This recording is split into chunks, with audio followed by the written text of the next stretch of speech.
Oof. You got Marcos. That's not. No, that's not. Wait. Yeah, That's true. You do got me. Get over here, Marcos. Let me look at you. I don't want it. Tobin and Leroy, ready to deploy. Had to hit it with a little journalism, but that was a decoy. Better have about me, boy. Okay, Leroy and Tobin, hold to the show, man. Still in the sauce with the show, and till then his half moon open. Sometimes go taste like a snowman. No proof I'm alive by the motor. No proof. Like I always wanted him, I never hated him, I never traded him, and if I did, I never ever traded him. You know what is a star? Like under the city, the driver's side floor. Gucci a large, so many more. 10 in the more, never a bar. Hey, 10 in the more, 2 to the P. Nothing to you, but it's something to me. Handsome as ever, and cute as could be. You can watch us on YouTube with view for free. Hey, this one time for the Twitch. This one time for the text. This one time for the phone line. Whole time, wonder what they gonna do next. You know, I just wish you guys would stop the quibbling. Morning, everybody. Tobin and Leroy here with you on 104.3 FM, WQAM. Take you guys up until 2 here on the program. Hello, Leroy. It's good that your mic's over there and you're over there. And we're almost all together. How are you? I'm good. Who's the new guy? Who's this guy? Who's that? I know. Who are you? Oh my God. Well, it is I, Ayahuasca. Back from my darkness. Wow.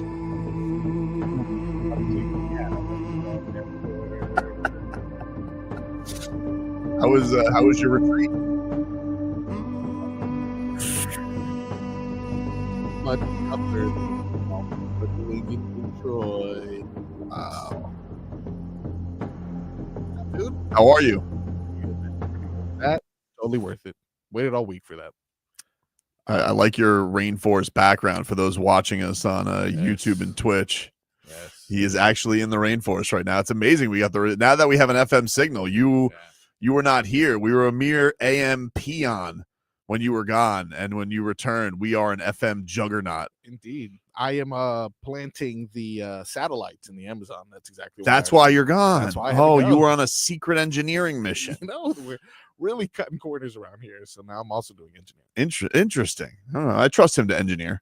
Yeah, pretty good. You trust him to engineer, Leroy? Yeah. Let's just have him go out there and figure things out. Oh, Leroy, watch out. Leroy's using a QR code right now. He is still logging into stuff, even though I had him start 20 minutes ago. Yeah, it's true. I started having him, and you want to know this is the, you know what the this is the arrogance of him.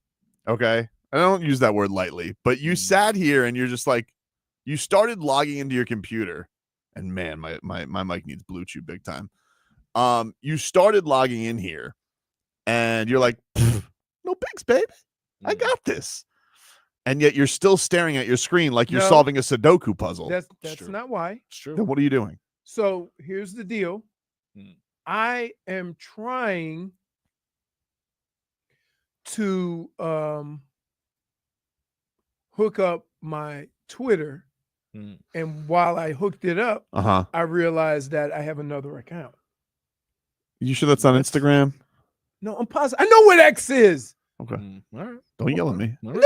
No, why are you getting so? Okay. Wow, a little sensitive. Wow. Yeah. Sorry. Just trying to help. Okay. That's why I gave you all that prep. But you know, this always happens with you. I just want to say that, like, you get zeroed in. Like, we can, get to the Twitter during the break. Why really are you on? You're very distracted right I'm on now. Twitter. We just got Frog Boy back from the rainforest. Yes. Yeah. A lot. And he's here. So, did you have to put on your little suction shoes? Yeah. Yes, I did. Yes, because those frogs, they don't really have feet. They have the little. Is that where Jennifer is? Is she now at the rainforest? Did you do the hot tag and that's where she is for today? Indeed, she had to rescue me from people who were poking me with toothpicks because they wanted to make you a poison dart frog. That's what they were doing. Did she tell you all I need is a little glass of shine and I'll take care of the problem? Yeah. She did mention that. She did. Look, we knew back to school was going to be an issue for her. No, but surprisingly, wasn't bad. The first day she came in on time. On time. That's true. All right. Trains. There's always trains. Trains have not stopped. That's right. By the way, what did you see them? So she had her dad. She asked her dad, would you rather pet a shark or put an octopus on your head? And what did he say? I'm not putting an octopus on my head. I pet a shark. Yeah, he's right. He also almost got eaten by one. Doesn't matter. They say the chances of that are like, getting struck by lightning. Really? Okay, but guess what? Wow. What's up with the octopus? Oh, I got this. All right. I'm not up in the sky with a metal rod trying to avoid lightning. Totally fair. Okay. I get you. You're putting yourself. If you get hit with lightning, it is truly a random event. Yeah. But you intangibles swim in front of sharks like finger food and wonder why they bit you. You go and play with the shark and wonder why he went all shark on my hand. So there's a difference. So while you say getting bit by a shark is less likely than getting struck by lightning, I would say that in most cases, you get bit by a shark because you in his house. So what we're talking about, Marcos, is this guy. He goes by Nodi, I guess, on TikTok. I don't know. All right. He got it's up to 77 million views because he put an octopus on his head. Whoa. Okay. Okay. All right. And so like he did this for the clicks. Yeah. But apparently what happened is he ended up then in the hospital because the octopus ended up squirting ink in his eye. Yeah. And so justice. We were wondering like what is more dangerous because octopus are pure muscle. Pure muscle and brains. I was wondering too. Like, pure muscle and brains and terror and camouflage. And what would you fear tangling with more if you crossed an octopus on your head or swimming with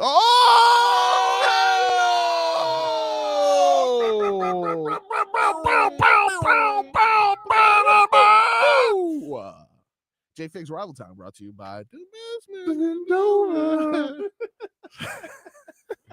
nothing to worry about it. But so we were wondering what would you prefer to deal with? Okay.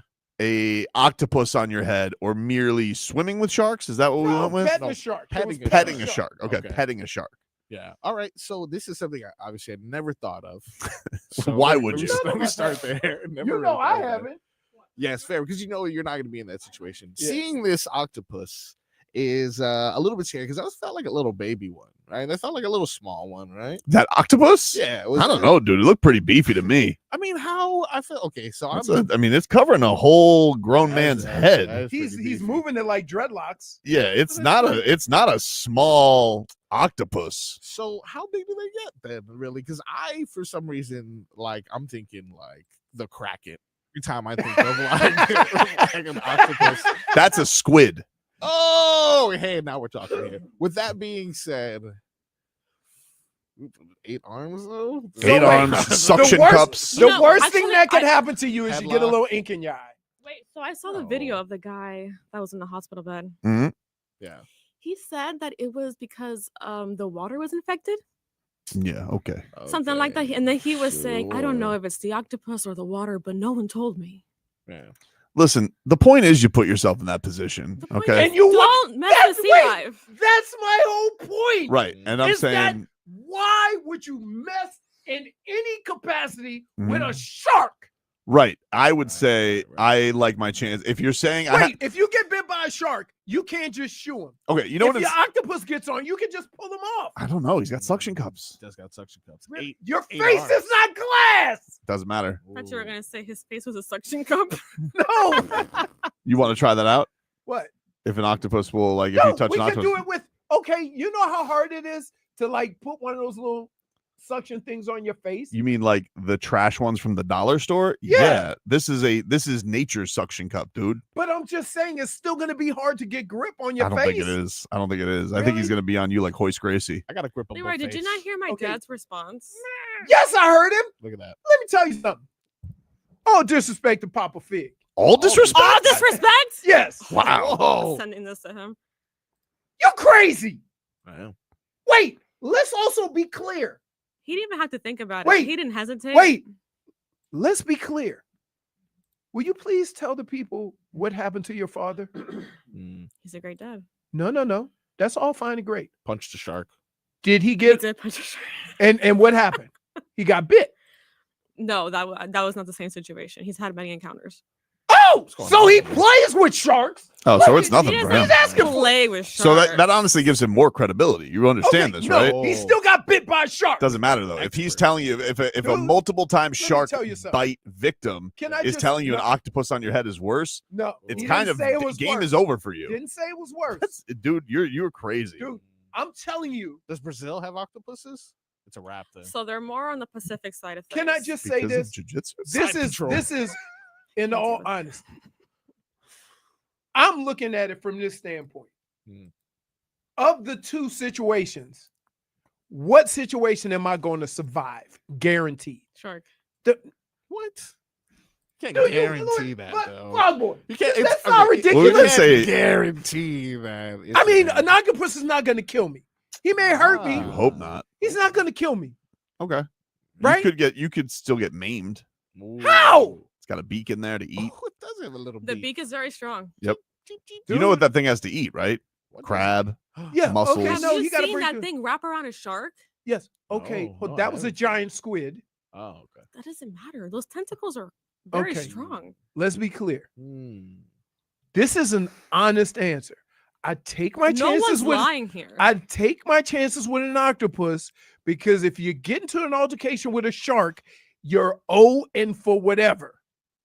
Right? You're like the only way you're surviving a shark is if he gets tired Plenty and of people leaves. survive shark attacks. Yeah, with nubs. Yeah. Oh, okay. I'm not leaving. What if your eyes get taken from the octopus? He's not poking me in the eye. Hmm. Because I'm gonna pull him off. You're not. You're if a not shark- pulling him off. If a But What shark, if the again, suction cup is on dude, your eyeball? This is the thing that I can't get past with you How is strong? that you keep saying, I'm going to pull him off like it's nothing. And I'm going to tell you something right now. That octopus will determine if he wants to be pulled off. If he's, out of the water, yeah, You can't just because if he feels threatened by, he Your shot head- his shot. He did the ink. I'm going to tell you something right now. You're an easy grip up there. Wow. Listen to this. Look, for example, a large wrong. sucker on a giant Pacific octopus can hold up to 35 pounds. Mhm. With thousands of suckers on their arms. Yep. They can exert a total grip of 9,600 pounds. The only sucker here is Yeah, but you. You're not getting that much grip. Damn. You don't have that much surface area. He's got muscles, dude. They got He's Yeah, but I'm literally like saying- a You're How all about- kid. muscle. Hold on. They're all muscle. Hold on. Leroy. Hold on. How many suctions do you think he could get on there? As many as he wants. No. As many His as muscles- he wants. So you Wow. think he's going to be able to just squeeze them all? You don't have that I'll much tell you, room. I'll tell you what he's gonna have. Enough to keep it on his head as long as he wants to. Damn. They have, Show me the video where somebody gets maimed by an octopus. Okay. They can move more than 700 pounds, apparently. That's their lifting capacity. Underwater. Hmm. Like, dude is not at LA Fitness lifting weights. Okay. I may have seen him this morning. You're so boxed in. It's like, It's like, no. why are we Trying even so hard not why to are we be having a boxed in. debate here? You're definitely You're boxed in. I don't even yeah. understand why we're having a debate. You refuse to go in the water and you're making an argument against somebody who's swam with sharks many a time and is telling you the octopus is scary. I ain't buying it. Okay. No. How are you not buying it? Because- He literally Wait, said, wait. my father's Because not a a liar. shark has teeth. And those So teeth, does an octopus. That's beak. dude, I take my chances with the beak, Okay. not with the teeth. How many octopus-related deaths are there? Right. There you go. Hmm. What? Fancy tickled 305. Great handle, by the way. Did anyone see the video when a diver got attacked by an octopus? It was like the Ooh. alien face hugger. Thing was trying to stuff its tentacles in the dude's nose and mouth. Disgusting. I don't think you realize A it. shark okay. can't do that. Has anybody seen the shark attack where the guy had to swim with a half a leg and a That half has arm? happened. Nobody's Right. debating that sharks What- bite people. So I'm saying, first of all, dude was in the water. Mhm. Okay, listen, in the water. Where am I petting a shark, dude? No, listen. He had the octopus outside the water. We weren't talking about his situation. That's we what said I am, octopus my on your head. situation. No, Octopus on my head, Yep. out of the water, like him. no. Now you're Yes, changing the rules. no, that's what I was talking about. I said I'd do that all day before I go pet a shark. Okay, let's go to the Mm. ocean. Whoa. I'm not going. No. Yeah. First of all, you guys know me. No, I'm not putting foot in the ocean. It's not the question. You can't. Just you just can't answer have the an question. argument We were when you talking don't Be about know honest, this that it's Posh. going we into the are. ocean. We're talking about this guy. Be I'm not honest. talking about in their element. Sure. I'm talking about the octopus on his head on the beach. Okay, so what's the debate here? The debate. So you'd rather take an octopus on your head than Like a shark that. than a shark in the Then- sand? No, then a shark in the water. Then go pet a shark in his house. That's what all I was saying. That's not what you were saying. Yes, it is. Now all of a sudden you're backtracking. We were talking about the guy. We would saw the guy in the picture. I said, I'd still- rather do that than go pet a shark. Whatever you say, I seahorn. would still. No, pet the that's shark. what Seahorn. Do you understand? That's all I was ever talking about. That is not more dangerous than petting a Seemed shark. convenient now. Now you're backing off your No, stance I a little bit, always Darrell said- Rivas. Wait, I always said, did I not? Wow. Out of the water, he's not going to be as strong. Look, you know what? I can't remember the things you said because you called my my father a liar. So there's that. You've broken her heart. Oh, my You've goodness. broken her heart. Look at her face. We love him. Yep. Yep, there you go. I'd get grappled by an octopus versus a shark. Like, dude, does Gotta watch anybody out, though. understand? Like, yeah, We understand. a shark bite seems a lot more vicious than getting hugged by an octopus. Yeah, but I think the chances of you petting it and being okay are better than if the octopus is on your head. What chance? It's a lose-lose situation. Well, that's the debate. It's, if these were good options, it wouldn't be a fun topic. So what's the worst option? I think getting suffocated to Octopus. death by an octopus. I think getting bit by a shark. Even if it's just one little You- pinky. What if it's your bad pinky? True. You won't Wait, feel it. you think he's gonna go at me like a chicken wing? he's going in like a pot roast. He's gonna be like he gonna drag me to the deep end and share me with his friends. Well, obviously, these are our headlines, okay? Brought to us by our friends over at Doral Volkswagen. Doral VW just broke the rules of gravity. Whoa. Prices falling so fast, we're checking for a crater. Volkswagen price like they've lost their mind. Doral VW, buckle up. No one sells for less. No one. We're back after this. That was good.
Welcome back, everybody. Tobin and Leroy here with you. 104.3 FM, WQAM. It's a lovely Thursday. Frog Boys in the building for once. Woo! Had to pick up some mail. Some ale? Some mail. Oh, mail. Yeah. I thought you were picking up ale like you were a Viking. Yes. Fetch me your farthest ale.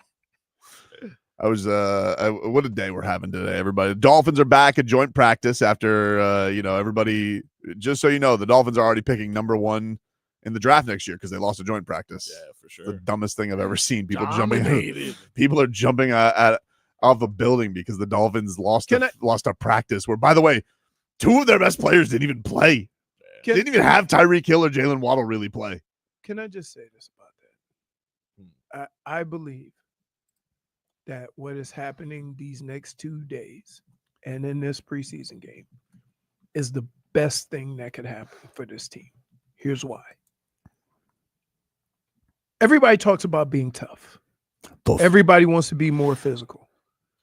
So how do you measure yourself on how physical you need to be versus how physical you are? You play against one of the most physical teams, and you practice against one of the most physical teams that are out there. And then you grade yourself. So I would guess that watching the film yesterday and everybody licking their wounds, that the coaching staff and Mike McDaniel said, you want to be physical? Look at where we are, right? But I also think he plays a pivotal role in it. See, contrary to popular belief, all of these guys on this football team, from number 1 to the 90th guy, they have all played physical at some point during their career. They have. And they have it in them. I just think that sometimes you get caught up in how things are going. Oh, being a high-powered offense, you've built your team to where your highest paid athletes are on the outside, not the inside. Right. Which is usually the opposite of how people do things. That's fine. But football is won or lost in the trenches. It always has been. It always will be. And I keep saying this. Every other place that Mike McDaniel has coached, they've had a physical run game. Tyreek Hill had his most successful year when the Dolphins almost led the league in rushing. Mm-hmm. So don't tell me you can't do it. Yeah, but can we just talk about the most obvious thing here that nobody has mentioned? I feel like once. That nobody's after today? Well, one, yes. Yes, Tyreek Hill and Jaylen Waddle. But do you guys remember what the Lions' record was last year? Does anyone remember? Yeah, no, 15-2. 15-2. But again, that's why I started the way I did. 15-2. Do you remember what the record was the year before that? Which one was it? What? Was it? It was 13. 12-5. Right. But that's my point. You are now practicing against a team that has been one of the most physical in the league for the last couple of years. Yeah, physical and just the best. Right. One of the best teams. And the Dolphins are not on that level right now. They can't even get over the Bills. Like, this is crazy to me. It's not even about it was one thing last week. Everybody was like a little annoyed because the Bears apparently were dirty and were they taking liberties. It's like I could see being annoyed by that because the Bears suck. But the Dolphins got boat raced by one of the best teams in the NFL. Color me shocked. Here's the problem. Handsome dad. 15-2 should make you want to come out and punch him in the face to show them that you can. Yeah, good. Let me respond to that. Every week when you prepare for a game, the coach gets up there and he tells you about the star players or the system that they play, right? And you watch film on it and you think, okay, we got this, right? Until you actually play against it. Yeah. And then you're like, until Penei Sewell gets his mitts on you. Right. And so what I would say is today's practice, they don't have to win the practice. Did you guys see poor Jack Jones yesterday? okay, who is just saying, why am I on 3 teams in 3 years? Well, I don't know, Jack. I can't really speak to that. Everybody says you got the talent in you, but I can't speak to why. But you want to know who hasn't been on 3 teams in 3 years? Amon-Ra St. Brown. And that dude, he went out there and he diced up Jack Jones like he was eating a breakfast parfait. I mean, it was nothing for him. But again, It was bad, dude. but again, I saw a montage. you're talking about a Pro Bowler. Yes! You're talking about one of the elite receivers that just because people aren't familiar with him, he's really good. What did you think was going to happen? Everybody has said left and right, the secondary. And you're picking up guys off the street, which we knew was going to happen, especially once Kohu went down. And you got one of the best receivers in the league who's also a maniac. And he is just toying with the Dolphins cornerbacks. What did you think was going to happen? Everybody's sitting here and talking toughness. It's talent. But that's the part that I think people, you're comparing your team right now to the most physical and one of the elite teams in football. Yup. And what I would say to you is that, and what gives them even more an advantage, you ain't even game planning against them. You just lining up and playing against them, which is not helping. No. So what I would say is this. The reason why today's practice is so important is for this reason. What Mike McDaniel and the players and the coaching staff need to see, how are we going to respond to getting punched in the mouth? That's going to be a big indication of how you can move forward. Hey, do we have the fight in us that when things get tough or things get, physical, we're going to fight back? Or are we just going to fold up shop? So, yeah, it's important. Stun Steve says, spoiler alert, Cater Kohu would have gotten smoked as well. Perhaps. Perhaps. You know who wouldn't have gotten smoked, though? Oh. Storm. Duck. Quack, quack, quack. That scared the hell out of me. Let me just say. Do we have him saying quack, quack, quack at the end? Unfortunately. Yeah, what do you think that was, AI? Storm. Duck. Quack, quack, quack. This man is a professional, Tobin. Yeah. This man is a Right now, he's my professional jester. That's what he is. I mean, you might as well just go in there. It's like, he should just make little animal balloons. He should. He Because is. that's basically Does what he you hate have us to do. now? I don't know. Does he hate you? Oh, maybe he loves well, it. I think he hates Galen because Galen's the one who sends him the scripts. By the way, did you watch any of the The podcast? Yeah. You bet I did. A little bit. I didn't watch. I watched like a couple I clips heard- on Twitter. They broke YouTube. Is that true? Yeah. That's cool. I I think saw heard Adam that they had Schefter- several glitches. I saw Adam Schefter tweet out the screenshot that they had 1.2 million on like the premiere, like when people were watching it live. Yeah. Which I got to tell you, I saw. do we little know what it's snip- up to now? I saw little snippets of it. Hmm? She's actually pretty entertaining. Oh, she is. She's very entertaining. Almost- She No, has but so much to no, say. but here, there's a difference in being an entertainer Mhm. and being entertaining. There's a lot of great football players that they're not entertaining off the field. I'll give you a good example. Will we say that that Peyton Manning is a better watch than Tom Brady after football? On TV? Yes. 100%. Right. But we know Brady's a better quarterback. They're up to 9.6 million views on YouTube in 15 hours. I love how they're using all the puns on TV right now. Yeah. On Get Up. Well, Every segment is just. welcome But- to August 14th. But so from that standpoint, It's a good yes, movie. I was Hate this taken one. aback because you hear it talk, but no, It was So this is basically the most we've ever heard Taylor Swift talk. right. Back to back. Like for 2 hours straight, Right. we were hearing her and everything she's ever wanted to say. And it was funny. It was good. She's hilarious. And she's Right. very intellectual. What did she say? Man, She was just talking about she was- football, They just were about asking her about everything, Right. about how she got her master's back, like obviously her new album coming out and exactly what it's about, what inspired it. Did she say that she all the didn't mail this Easter one in? eggs. Ooh, No, she's very excited for this one actually. got She a says it's question about You know what possibly that her is? best work. what's that? It's wanting to bounce back after a bad performance. Bounce back. True athlete. Does I she didn't say that. do- You said this. You're the Tay You did. You know say- what? Extraordinaire. I didn't say that actually. You did. Jennifer. With your I action, didn't Jennifer, say that. how Wait, fast will you see- listen see, to? This is what I love about people.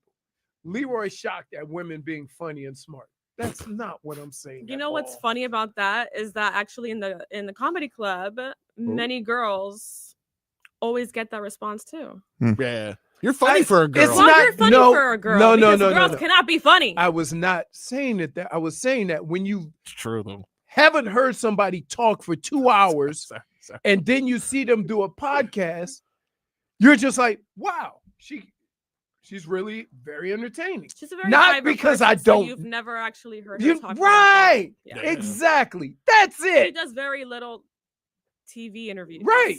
And that's Exactly. She doesn't need it. True. No, she doesn't. that's pretty. But good. also she has trauma from everything that's ever happened to her. So of course she's not going to be wanting to be extra in the press. Again, all I was saying from the perspective of not hearing her talk for that long, that wow, it was actually, entertaining. She has a personality. No, not that. Of course she's got a personality. I've seen some of these stars don't though. Some don't. Some don't. Some are right. duds. Yeah. Some There's are some, duds, yeah. But I especially guess- actors. I guess if I'll tell you, some of the worst, some of like the funniest actors that you have on. Yeah, We've had them on radio tours. Biggest duds in the building. that's true. Yeah, you know why? That is so true. Let me break it down for you. They have writers. No, I understand, but Yeah. you would think like even some comedic people, like if you're able to be some type of performer, you could put on a show. I think some of the And funniest. she kept that interview going. Like Right. you can let her talk and she'll just go on Right. for another 2 hours. Here's the deal. I think, to me, a comedian sometimes is funny based on their appearance, and then the way they talk. Don't talk about It's fluffy always like about that. the appearance. No, I'm not talking about. Look at. I mean, Kevin Hart. Kevin small. Hart's a tic tac, Mhm. right? Like, you're not telling me him being 5 foot doesn't make him hilarious in all the situations. I mean, he got carried in the jungle by the Rock. That's not funny. That's hilarious. A grown man getting toted around like a backpack by another grown man. It's a dream That's come true. funny. Cat Williams. You know, funny. Cat Williams is a 5'1" pimp, Mm-hmm. right? He's man down, pimp in distress. You did say that she emailed it in on that album, though. I never You said did that. that. It Don't took you ever said 4 that. months to listen to 30 songs. I don't think she actually still listened to it in its entirety. I don't think she has. Either. Jukebox, Did. calm down. First Octopus talk, and now Taylor Swift talk.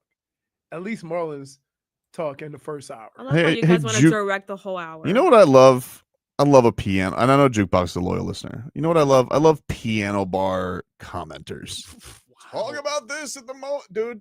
And then once you talk about Marlon, There's never they been- have an issue with that too. Do you know if I talked about Jakob Marsee, who is off to a start, as Craig Mish put it, that we have never seen in the history of the franchise? I called it. People be like, huh? Now, that being said, kid's awesome. I mean, this is incredible. 2 home runs And yesterday, guess what we got to do? 7 RBI. Tip our hat to old Big ball. Prospects. I gotta say, PD Prospects, That's what we call it. Big Balls Bendix. Whoa, whoa! Is that what we're saying too? Peter Prospects. I'm gonna tell you something about this guy. Let me see. Wait. Hey, look at it. Wait. This is what I love about this show. You're welcome for the segment. Yeah, a couple of puppeteers. There we go. But let me just tell you something about him. Uh, This guy can make some trades. You know, Pretty good. I mean, we were all upset Luis Ariz was sent off to San Diego. for sure. Look at him now. Look at him now. He's a single hitting DH. We got Jakob Marsee, Roman center field. uh, Pretty good. He called it too. That made the. I love hosts who get in their feelings over comments too. Jeez. You said hosts. Yeah. Heard. That's Timbo Slice. Timbo Slices loves to antagonize you. And you fall for it every time. You take the cheese. No, that it's because you're their leader. What? Oh, he's blaming maybe you. we can get You're to blaming me? Maybe we can get to Leroy too. Okay. Really? Okay. Really? It's your life goal to see how It's not my life frustrated you goal. can get. It is. It's not my life You do goal. it all the Don't time. say it's my life goal to antagonize you. It's not true. You say ridiculous things How sometimes. does it It needs to feel? be reined How does in. it feel? How does it feel? How does Wait. what feel? I say How ridiculous does to it you. put in your mouth? You once had a whole segment on Kawhi being at Chipotle. I really still thought of that. Drew Smith got me. I think the worst one was the Miami DMV. Like, Doesn't matter though now, dude. We got Italian Kawhi Leonard, Simone Fontecchio. Oh, yes. I thought he wasn't he KD? Or That's was what he- I said. No, he's not Italian. That's a ridiculous comparison. But- We call him the gondola. No one calls him that. Oh, we're gonna Just call him you. the gondola. Nobody We're needs gonna a call him the gondola gondola. on the court, We okay? probably should consider it. I can already see we're playing Wait. the music as he I didn't say I scores. could beat an octopus, Jay Gatto. I Think you said did. if I had a Think you choice, did. I would not. I'd go with the octopus over a shark. That's it. Sorry. Take a break. Sorry. Take a break. I got to this. Miami.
Welcome back, everybody. Tobin and Leroy here with you. 104.3 FM, Dua Lipa. WQAM. Very tall. Who? Dua Lipa. Is she? You're on one today, dude. She's like 5'9", 5'10". Yeah. That's all you wrote? That's it? I was listening to the song. Very tall. Very tall. She sounds tall. Hey, if you guys You want to go, need to stop. I need to stop. Yeah. I need to stop. Yeah. You have had a 47 minutes for the ages, my friend. What are you talking about? You. First of all, I came early. Yeah. Still didn't get it done on time, by the way. I did. Mhm. So exactly why were you on Twitter before you were the website you're actually supposed to be on? No, I was on the website. She's only 5'8". I was on the website. Okay, but then I went to sign up to my other stuff. So my Twitch, my Twitter, but Mhm. I've never really been able to get on Twitter on this computer. When I set it up at home, it's just, so I tried to do it, but when I signed in, I realized that I had used my work email to sign up. I have a different account. Got some news from the Dolphins. Chop Robinson. He took a hit to the ribs, Oh, so he was practicing. according to Mike McDaniel. So but he is good. He's going right Now, back. was that from yesterday or from today? Yesterday? So it wasn't a It wasn't Wrist. a It was shoulder. ribs. It was ribs. But he is ribs suck. he is good to go. He's right. he's right back out there. Tyreek Hill though. Mm-mm. I got to tell you, Try and, the and I alarm. heard it earlier, and I've said this. You've heard this, from me a lot. In order to get ready for football, you have to play football. In order to get ready to tackle, you have to make tackles. To avoid tackles, you have to do all of that. The fact that nowadays we're doing this in week 1, 2, and 3, and wonder why guys get hurt is amazing to me, that so many smart people that are invested in this game don't understand that there's certain things about football that you have to do to get ready for a season. And then they wonder why their team isn't doing X well. Like, it happens in what? How many years we've started the season and go, guys are not tackling well. Yeah, for sure. Right. Mike McDaniel, this is from David Veronis, said that the current plan is not to have the first team in Saturday's second preseason game, but he's open-minded based on how Thursday's joint practice goes. I'm going to tell you like this. If you go out and get your asses kicked, they need a couple of series, because you need to know and you need to see that they can respond to the aggression. David also tweets out Devon Achane not immediately spotted with his position group at the start of practice. And he said Zach Sealer doesn't look like a man who's practicing. He's not in pads. He's wearing a ball cap, watching the D-line work. All right, that could be a vet Probably day. a vet day. I would say that's probably a vet day. That's a vet day. I understand vet days. I understand. But again, in a practice, and I'm going to say this, and I understand how people may read this as me being an old head or whatever. Mm-hmm. After yesterday's practice, everybody would have participated today. You would think so. I would say no. Nobody gets a pass. And if the older guys get mad, good. You get the other guys in line. Right? As veterans, that's your job. So I would the fact that you got pushed around and punked, and then a lot of guys aren't practicing, that's a bad look. That's a bad look. You got Tua. You got Tua from yesterday. This was Tua. He was very frustrated with the practice. For a grade, I wouldn't give myself a grade. I don't think that's fair to grade yourself. I think that's something that, well, for my assessment, I still wouldn't give myself a grade. I think that's for you guys to do with however you guys report that and whatnot. I think today offensively was a very frustrating day. In regards to what we wanted to do, what we said we wanted to do, came out you know, and we just weren't able to get things jump started. So that was very frustrating today. All right, Tua, not happy with yesterday. Shouldn't be. And what we like to think is the world's most physical sport, to go out and get pushed around the way they did, doesn't feel good. It doesn't. But I'm more interested in, and here's the thing. You don't respond by fighting, right? There's a lot of guys that get pushed around and punked, and they think that the return of aggression has to be fighting. Mm-hmm. No, you just play physical bag. And I can't wait to hear about how the practice went. I can't wait to hear how they responded. If I'm Mike McDaniel, I would have done this. Nobody takes tomorrow off. Nobody. Because this is infecting our whole team. We can't go out here and get pushed around. And I think to hear some of these guys in ball caps, I think it's just crazy. How are you going to fight through it if you don't fight through it? Well, especially if they're not going to. The other thing I'm confused about is if they're not going to play in the game. Exactly. Why are they practicing? Right. It's a little weird. Exactly. Take a break. Howard Tua with accents. Next. 104.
It's our Tua. Tua. Tua.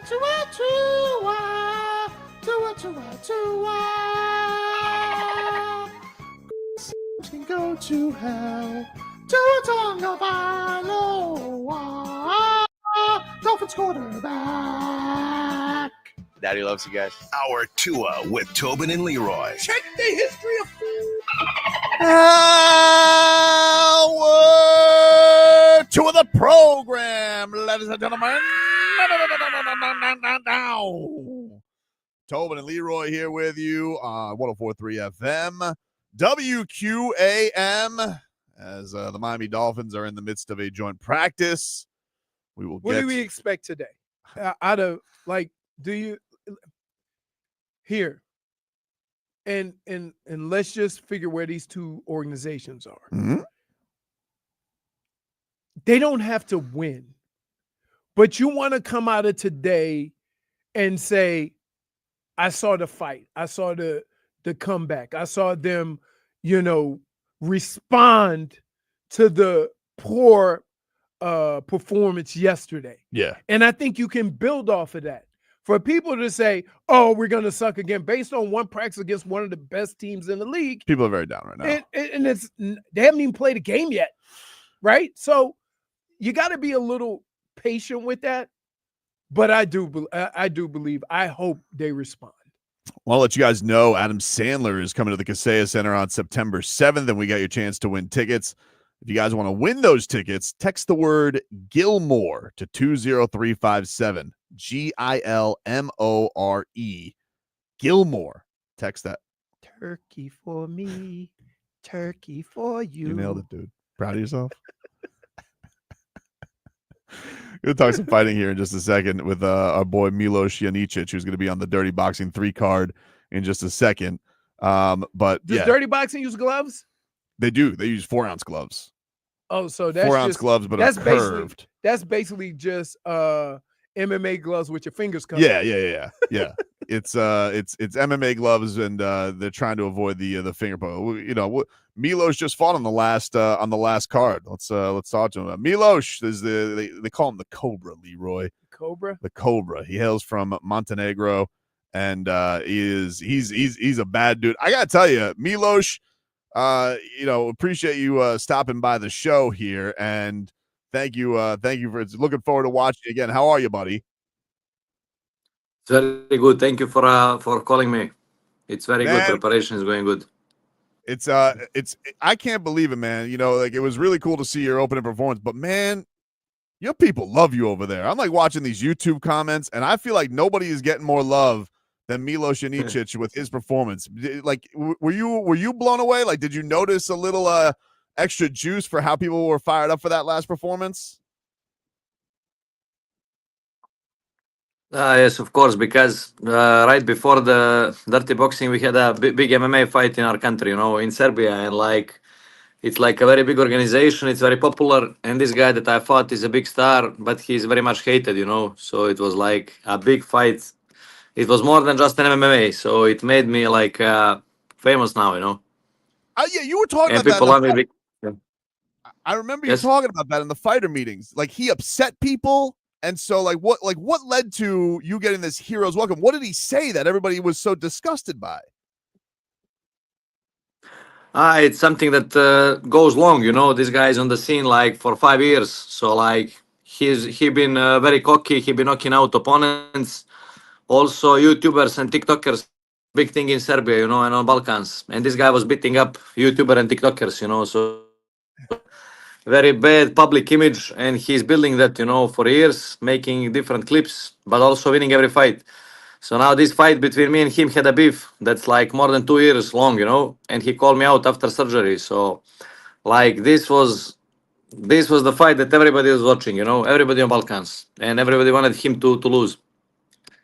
So yeah, I'm the hero now, And you fought him, weren't you 8 months off of ACL after that? You were pretty fresh off a knee surgery when you took that fight. Yes, it was for me, it was all or nothing because I must tell you, after the surgery, it was a big surgery, especially at this age, 27. I was broke after the surgery, and I got a really good offer for this fight. So It was good money. I was broke. I was off the surgery, so I took it like this was a big chance for me to get to the big level, you know, to get big sponsorship and stuff. And I said I had to take it, so I made a risk. I made a good recovery, and thank God everything went perfectly, you know. But it was 50-50, you know, because it was a quick comeback. This is so cool, Leroy. Like, I can't That's imagine crazy. having You know the what? That's pride of a crazy. country behind you like that. That's crazy. So you're good now, though, right? Your knee and everything is great now. That's putting it on the line. Yeah, it's perfect. Yeah. I took it like 2 fights at 8 months, you know. So, but I look for some big guys like Zlatan Ibrahimovic, Mirko Krokap. They all came back like after 6-7 months. So I said like I can do this, you know. I have to do it. Like I can, and that's it.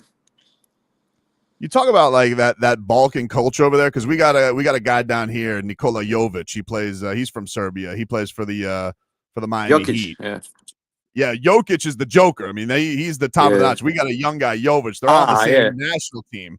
But like you guys, like, can you talk about like what is like the culture over there? Like you guys all support each other from that area for the most part, the Slovenia, or is it more rivalry? Like how is that? How does that go when it comes to sports culture over there? You know, like there is a lot of rivalries. We don't like each other, you know. They like to make rivalries, but when we go into the like different country, like in American leagues, either it's soccer, basketball, MMA, anything, like people love for our people to dominate over there. But when it's back home, it's a big rivalry. So Okay, that's how it goes. So you're together when you're here, but when you're over there, no together.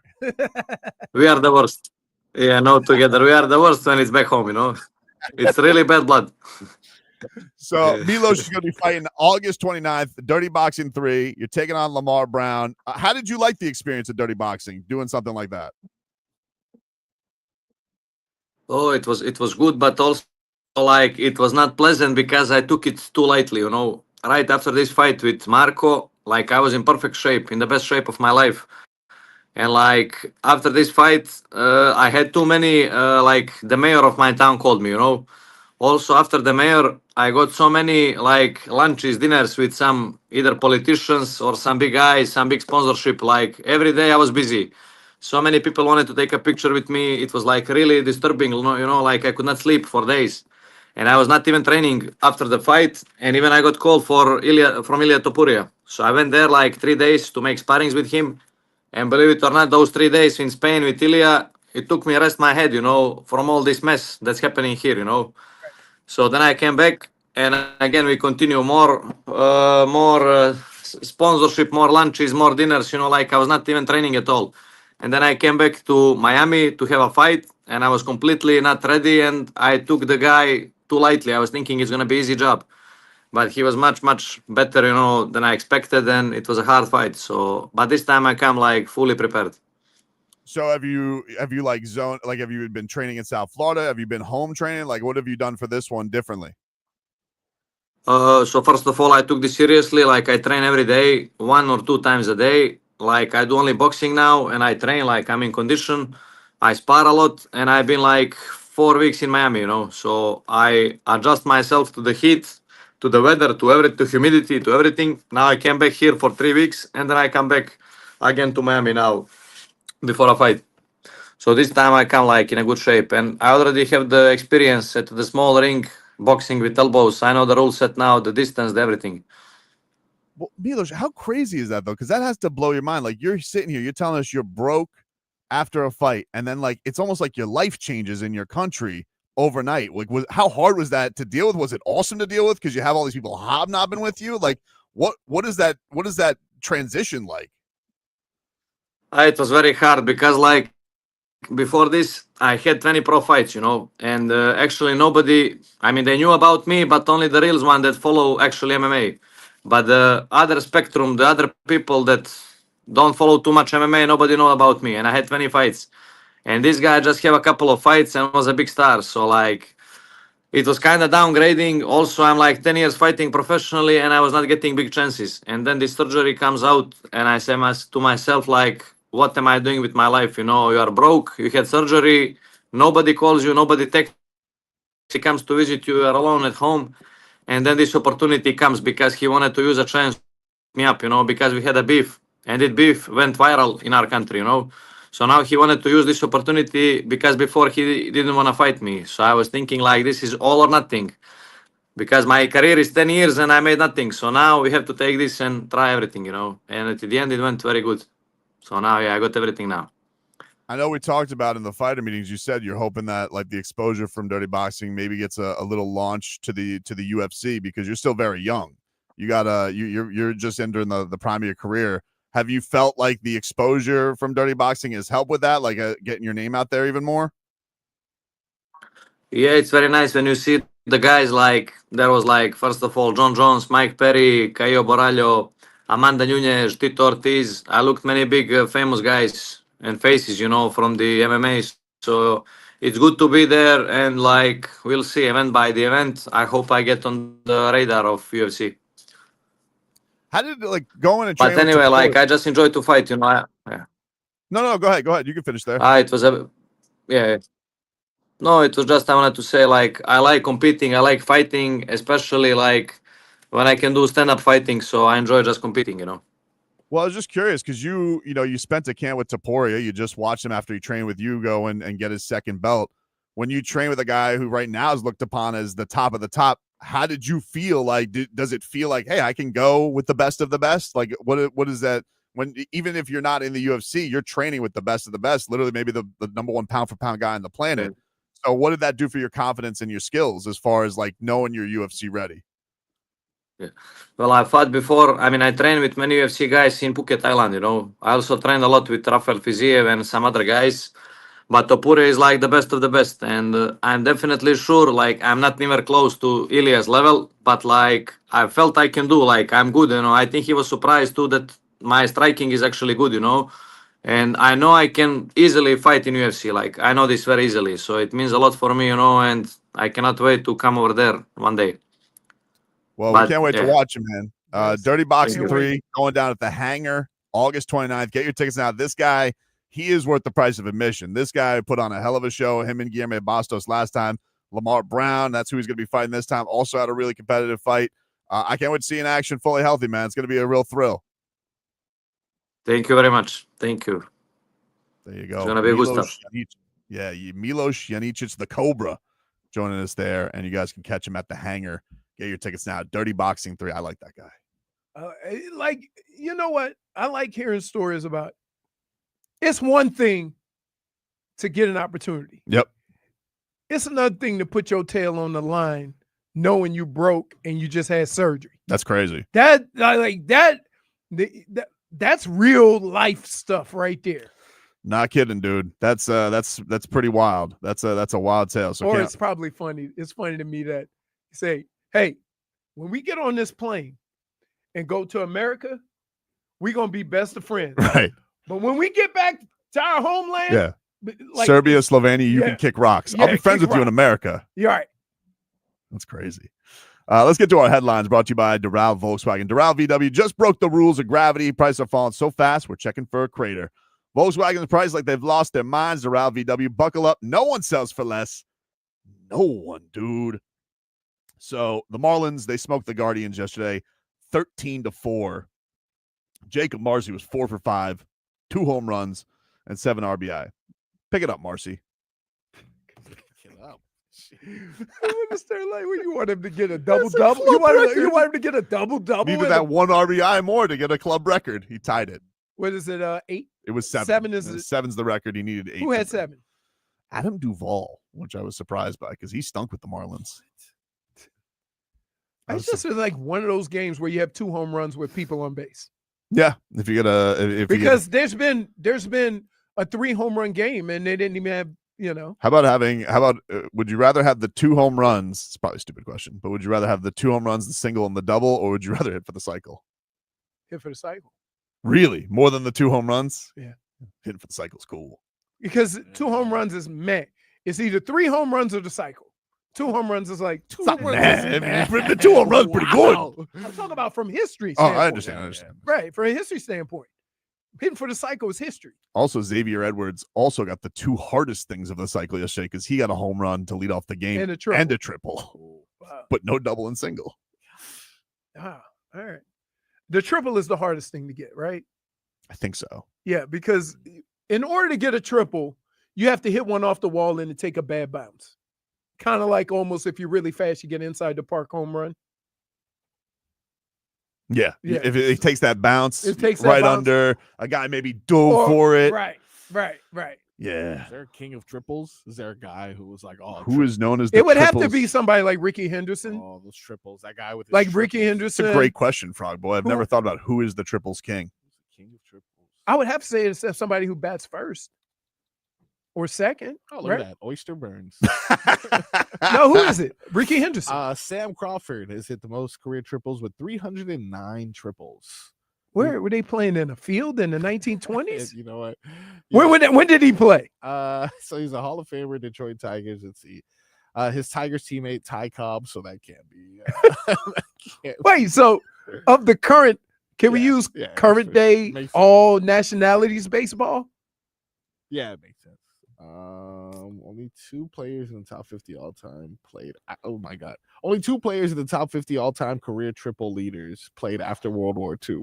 And who's that? Ricky Henderson? Roberto Clemente and Stan Musial. Stan the Man. Yeah. Still, that's still like How many career triples did like Juan Pierre have? Right? I felt like he had a lot. But do they have the list? With 100 or more triples. Let's see. I'm sorry. I had to put it on. Schmeathan. Schmeathan says the cashier at Wendy's calls Tobin the triples king. Such a bastard, Schmeathan. I know he's getting back at me for that fight interview.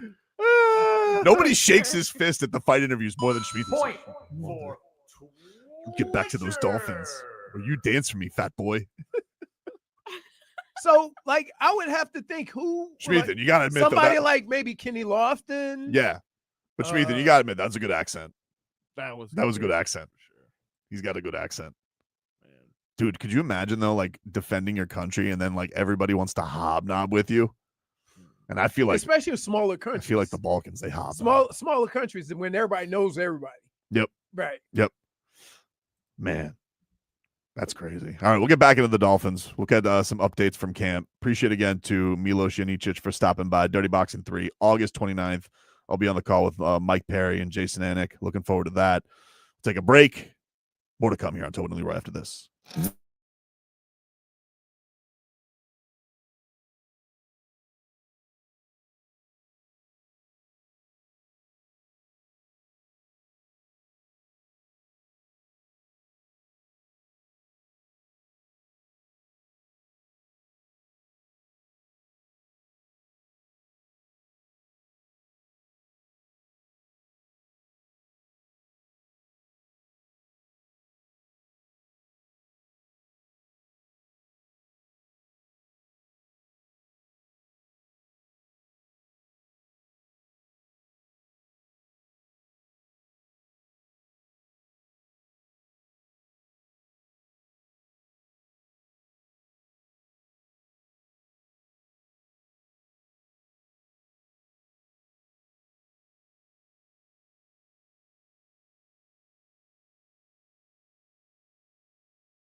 All right, welcome back, everybody.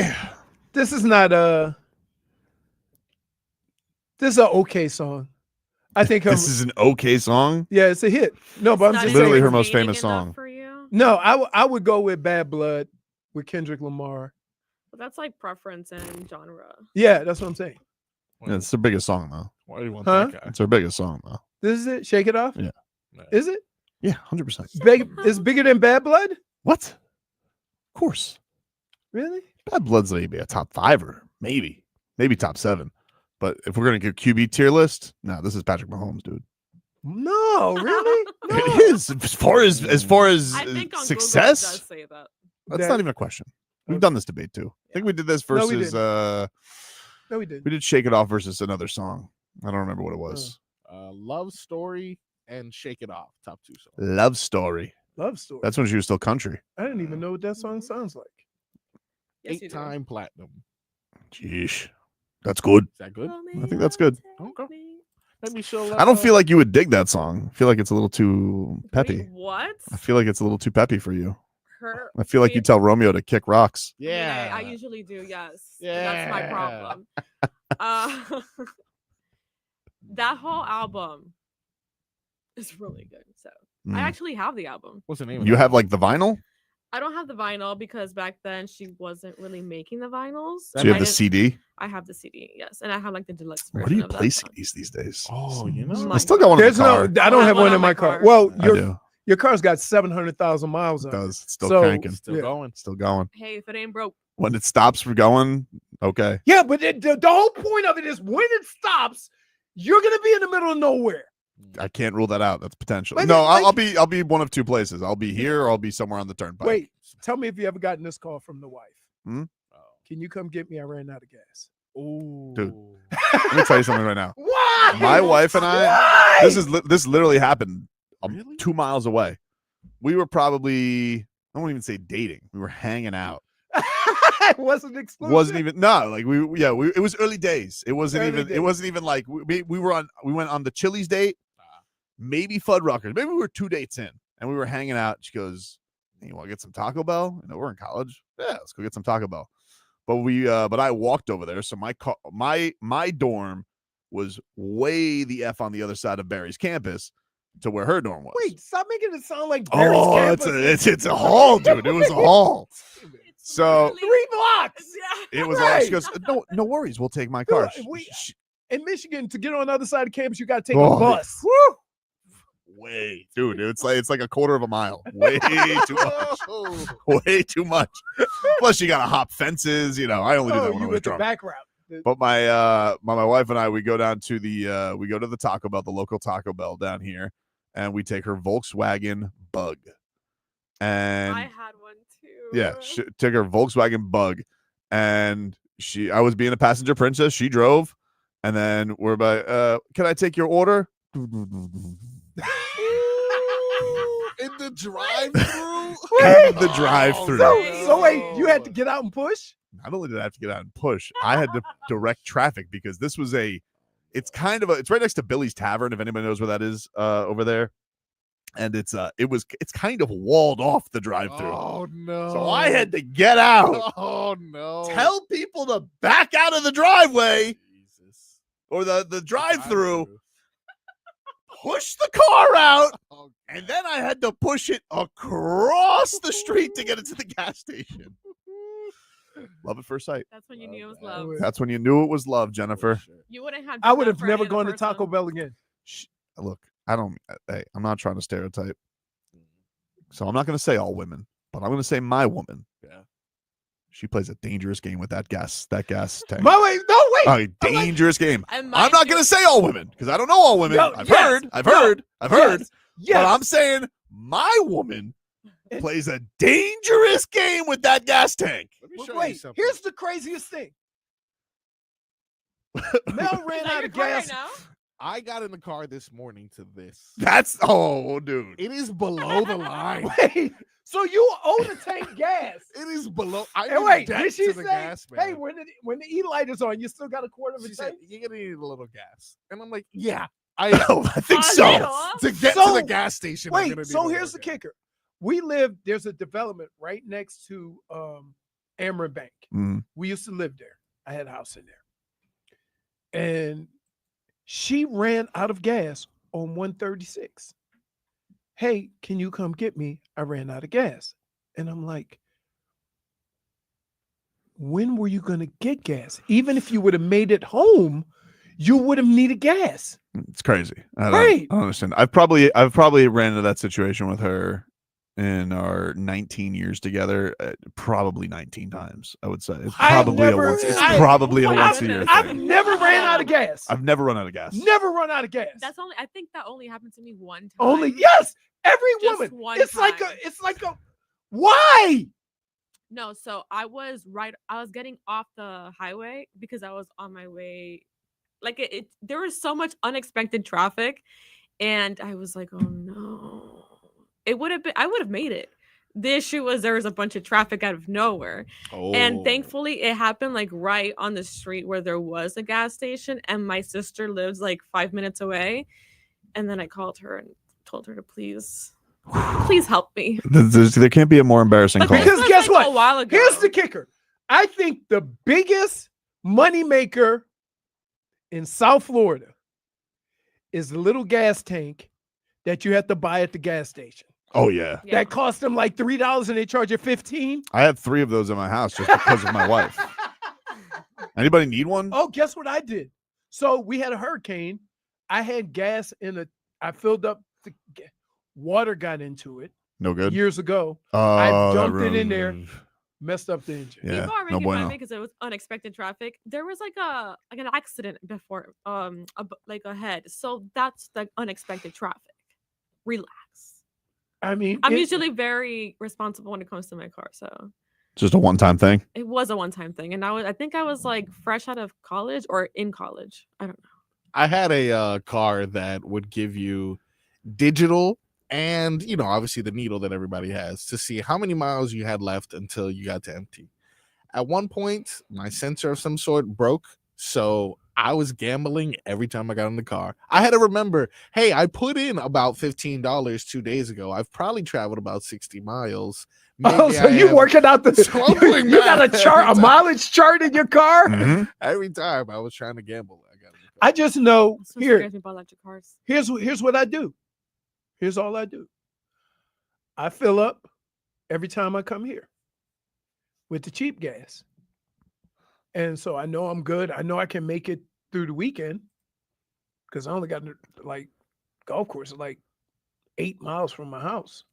I got some reports from camp here on Twitter. Dolphins are in the midst of a joint practice with the Lions right now. Isaiah Smalls from the Miami Herald.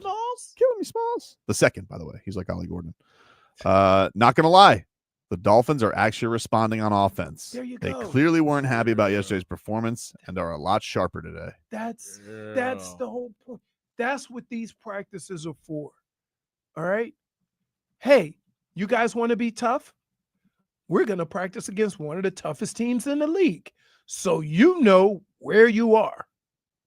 Right? That's it. That's what these practices are for.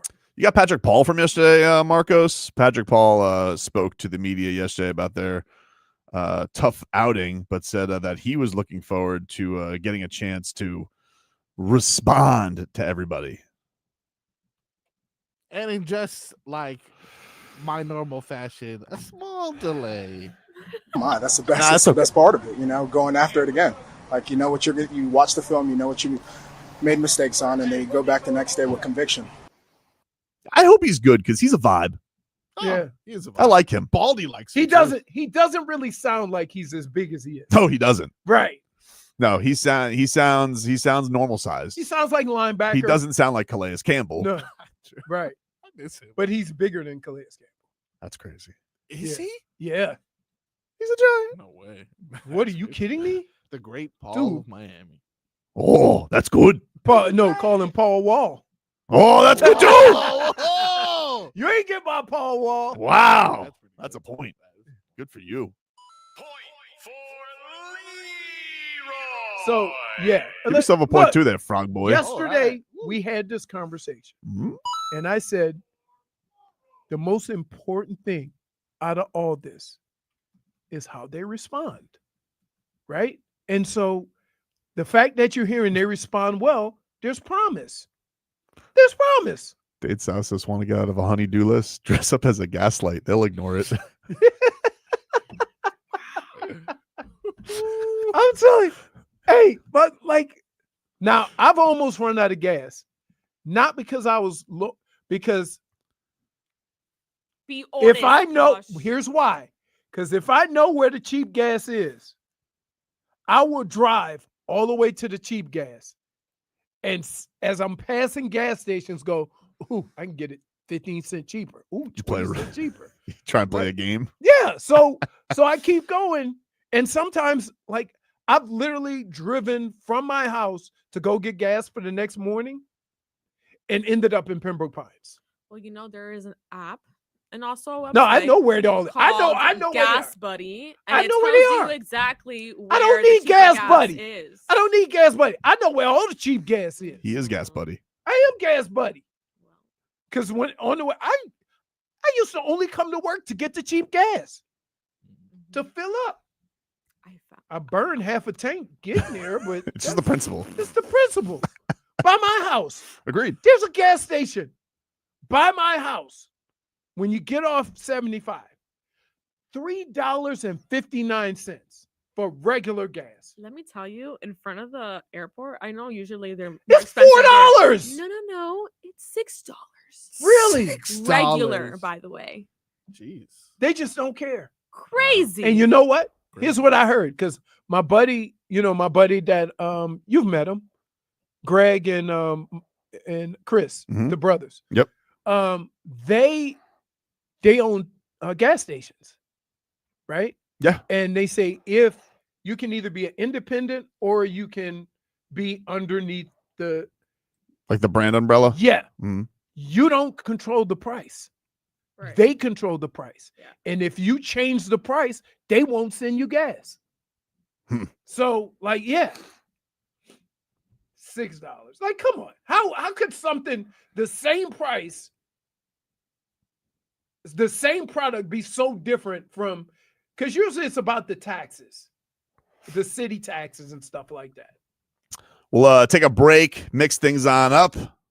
Back after this.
Frog Boy's in the building today. Woo!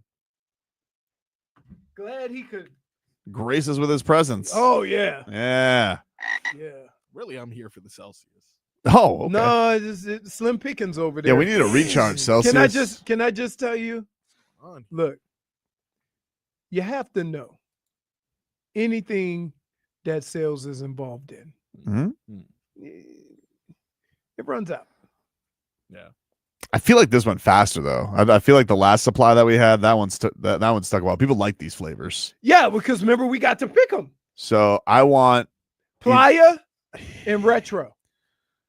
Playa had its moment. I like cherry cola. I'm a big cherry all right, cola but fan. you know, You're over Playa already? I like it. I'll tell you right now, there's Playa or Retro. Playa. Okay. Yeah, but you know, either one Should of them. we ask what are the new flavors coming Yeah, out? give me some new flavors, and I Because- want watermelon lemonade. That's my favorite. Can I But here, put my in favorite. request? Hey, let me tell you something. I'm gonna be honest with you. Yep. When you say give me the new flavors, like last time we got hit over the head with tangerine marshmallow. So Mm. I Good, know. though. Yeah, that's a Oh, no. good. That's a Let us get to the mix bag. Yeah. What an honor. A Frog Boy mixed bag. What do you have for us today, Marcos? Only the best, my friend. Only the best in store for this specific mixed bag. I don't like that JFig is smiling. She must have read something that's offensive. Oh yeah, to I was us. reading something. Sorry. Yeah, it's probably offensive to us. It's not somehow. offensive. It says, "Has anyone tried the Octopus Ink Celsius flavor? It's so good it blinds you." Leroy. Mm-mm. okay. Like okay. Okay. Like Turn on my damn buttons. I don't my I don't understand whether you guys -1. understand For who? the whole. Would you For- rather for have an Karen. octopus put on your head or go pet a shark? Like I'm not doing this again. you don't I'm have not to. doing this again. I'm I wanna putting get up- to the you mixed know bag. what? I'm not I'm doing going this to again. Twitter. I'm putting up a poll. Oh. Oh. Let's see I how feel- long it takes. You ever to see the put LeBron gif of him looking scared? Like that's like Leroy. It's like I'm going to social media. It's like you're taking a voyage. Like good, you're opening your phone, you're using an app that's downloaded. You spent the time to log into Twitter, so you might as well use it. Yeah. Nah, that wasn't even my Twitter. I don't even know what Twitter that was. What do you have in the mixed bag today, Marcos? I have some more from Fins Nation. Nation. We got a little Jaylen Waddle. If you got time for a little bit of I like it. the Penguin, of course. Won't be the only Jaylen we hear from. It's a little sneak peek right there. It's a little sneak peek. But anyway, Jaylen Waddle says that he has to lead more when Tyreek is out, even though he's always out too.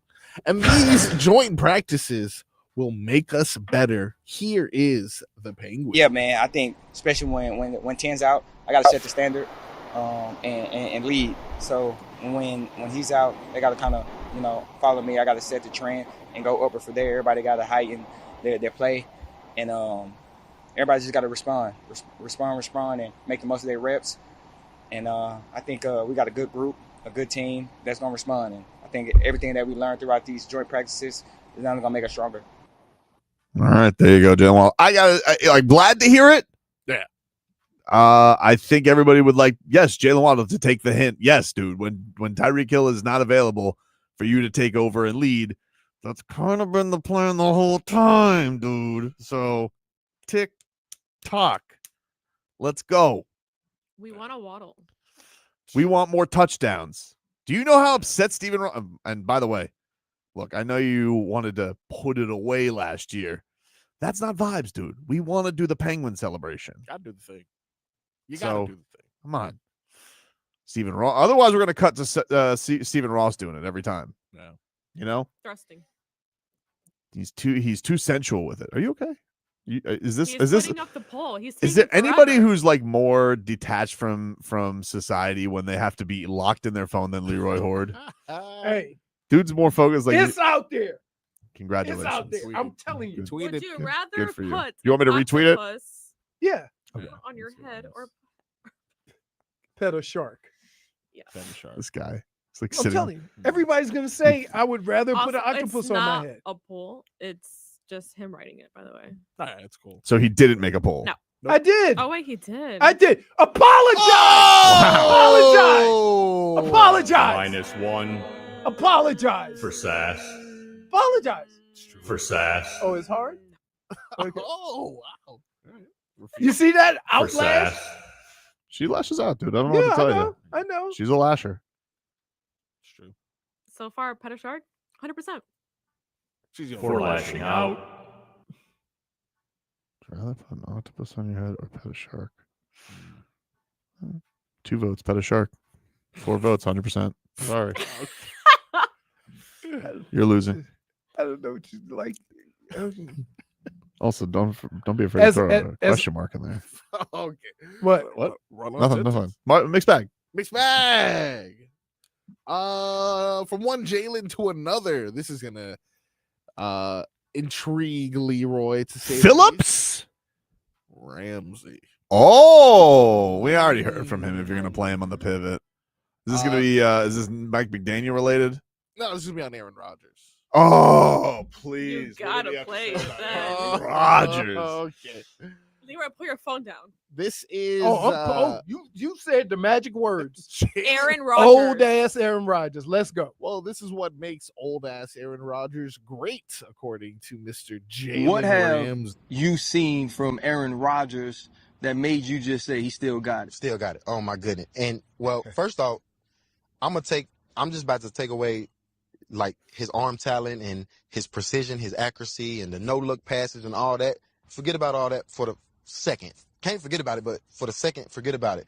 The confidence that he brings, that whole offense, like everybody around him wants to be great, and it's kind of like nobody wants to let him down. Yeah. The best teams that I've been on, that's been like how the whole team is. When I was in LA, I didn't want to let AD down. Mm-hmm. I did not want to let Aaron Donald down. Wow. Other guys on the team felt the same way. Mm. Well, I can think of a few people you let down. -1. Yikes. I mean, For deception. More deception than interception, am I right? Hey. Yeah, I'd pump up Aaron Rodgers too if he put up the most yards against anybody last year against the Dolphins. True. I can't. What? Go ahead. Do tell. You're very disgusted. So much. I'm very disgusted For because someone who here's the problem I have with all of this. And this is the biggest point that I have made about Aaron Rodgers and any other player that's been in the game for a long time. Yep. The things that he's talking about was 4 or 5 years ago in Green Bay. That's not now. He said he still got it. Yep. He's oozing confidence. Yeah, you can be confident. Yeah, how many confident fighters you know before they went got their ass knocked out? Plenty. All of them. Never been in better shape, champ. Jab in the business. I'm in the best shape I ever been. Like, oh, there it is. Yeah. Before they get knocked out. Still hungry. Stop it. There So, it is. no. Okay. Aaron Rodgers has been great. He is a Hall of Famer. I'm not taking it, but he's not that now. And so why do people think, because I say he's not that now, that I hate Aaron Rodgers? He's done less with more talent in Green Bay than he has now. Now you think he's going to do more? And by the way, Jalen Ramsey not wanting to let people down, like, good luck. Like, that's good. Like, that not wanting to let people down doesn't mean anything. Who cares? Like, he's not that anymore. Why can't we get that? Like, I had to make that determination with my own career. I ain't that guy no more. Go ahead on and call it a night. Call it a day. Like, for people like, yes, okay, there's certain guys that have gotten to a team that they didn't have to be the best version of themselves. Mm-hmm. But when Aaron Rodgers was winning MVPs at the end of all those seasons, who did we blame for not getting them over the hump, calling out certain plays at the end of games where Aaron Rodgers? So I'm not just going to assume that 4 or 5 years later, at an older age, moving slower, that he's going to be the guy he wasn't when he was in his prime. No. What else you got in the mixed bag? Good news for you, Me? Tobes. Oh. BT, as they call you. Thanks. Dana White. That's what they call him in the fight game. That's what they call me in the fight game. BT. Dana White confirms what we've all been talking about in regards to the White House. It is definitely going to happen.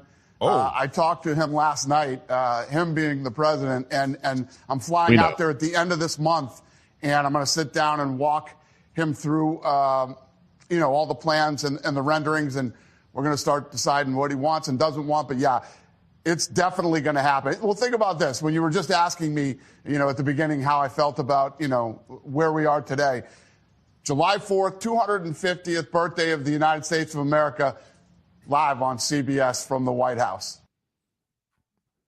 Cool. I mean, I still don't like that, they keep saying John Jones and Conor McGregor are going to be on this card, and believe it when I see it. Yeah. Which I don't, because John Jones just reportedly turned down $30 million to fight Tom Aspinall. Now he's going to do it because it's at the White House, and Conor McGregor's never fighting again. So I will see Merab Dvalishvili in the main event at the White House. It's still amazing how you get all these. You guys will take that and you'll like it. And I'll like it because I like watching Merab fight, but I'm just like, stop talking about John Jones and Conor McGregor fighting. Like, There's a big fight this week, isn't it? There is Dricus Duplessis and Hamzat Shemaev. Oh, he's so big. But like, it's more the Conor thing. Like, look, maybe John Jones is a little squirrely because he's in, he's out, he's in, he's out. I'll put some chance John Jones fights because I know he's going to get a boatload of money. Conor's never fighting again. Yeah. Stop talking about it. He's never fighting again. It's ridiculous. And by the way, he shouldn't fight again. Okay? He shouldn't fight again. He doesn't look like he should fight. He's in good shape physically. Who? He's not in fight shape. Conor. No. Okay. That's what I mean. Like, he looks physically good. He does not. He looks like a musclehead now. And Conor McGregor, the Conor McGregor who's the Conor McGregor, was lightning fast. Remember? Timing beats powers, all that stuff. He's not the guy anymore, dude. Nope. He's a nut job who loves to go, Boo-boo, we're going to do some blow. He's a kite, Yogi. Hey, boo-boo, we're going to do some blow. High as a kite, Yogi. Tobin pronounces all the fighters' names right, but turns into Elmer Fudd when trying to say corroborate. Totally fair. Corroborate. Totally fair. By the way, speaking of Donald Trump. Corroborate. Speaking of Donald Trump, happy birthday to Carter Verhage. Oh. Happy birthday to Swaggy. Is he even, how old is Carter Verhage? How old is Carter Verhage? It's amazing that these guys seem like they've been playing for 15 years and only one of them's over 30. He is 30. He's 30. Happy Right. 30th. So Dirty 30 for Carter Verhage. We got Marshan and Bob are the old ones. Yep. Everybody else is right around 30, right? Or Carter younger. Verhage. Definitely. Yeah. Take a break. More to come here on the show. We're back after this. Leroy. Can anybody corroborate this? Corroborate this? Corroborate.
Here with you, 560 WQAM. You could listen to that, but I'd prefer you listen to 104.3 FM WQAM. Do you -1 yourself? Yeah, sorry. Damn it. Give me my buttons, Marcos. -1 for show poniness. Wow. Damn it. I apologize. Okay, though. I'm trying. I almost felt like I had a perfect run in me today, Coach. Yeah, so far so good. You know? So far so good. Thought I had it in me today, Coach. It's all right. It's all right. I'm not gonna do that anymore. How you respond. It is how you respond. How are the Dolphins responding? We got any more boots on the ground stuff going on there? Yes, indeed, we do. Omar Kelly reports. I just usually feel like every story can begin with that. Let's see. Omar Kelly, we'll have him hop on. We got a game day, uncensored. Hey, can I just say? Yeah, I like this abbreviated version. the 2 hours. 2 hours, right? Yeah. Well, it's not going to be during the regular season. Okay. Yep. But you know what we do have? Yes. Storm. Duck. Quack, quack, quack. So we're all good then. Got everything we need. Yep. What? Problem? Feels like a... Have you ever met him? Earl, the NFL guy? Yeah. No. Earl. You think he'd take a swing at you if he met you? Is that really his name? I think it is. Sounds like an Earl. I think it is. Earl of Sandwich? I don't think he'll try to fight him. Tobin, what a show pony. It was Earl of or Earl of Showbits. We got Earl. Earl of I think it's Sandwiches. Earl. I'm pretty sure it's Earl. Earl Man. Is that name? NFL voice guy? Earl Man. Yeah, Earl. Wow. Yep. Seemed like he need a little more, huh? Just Earl Man. Leroy. Earl is a nope. I would say it's an intangible name, but I know a bunch of Earls. Maybe we should just have him voice insults at us. Should I have him do that for the next time? Of how Earl, just you know what? On the script, I'll put just tell us how you feel about doing the Storm Duck liner for us. Yeah, just let me just For hear talk. you. What? No, for us. It's No, I want. Storm. Duck. Why do we need Quack, quack, quack.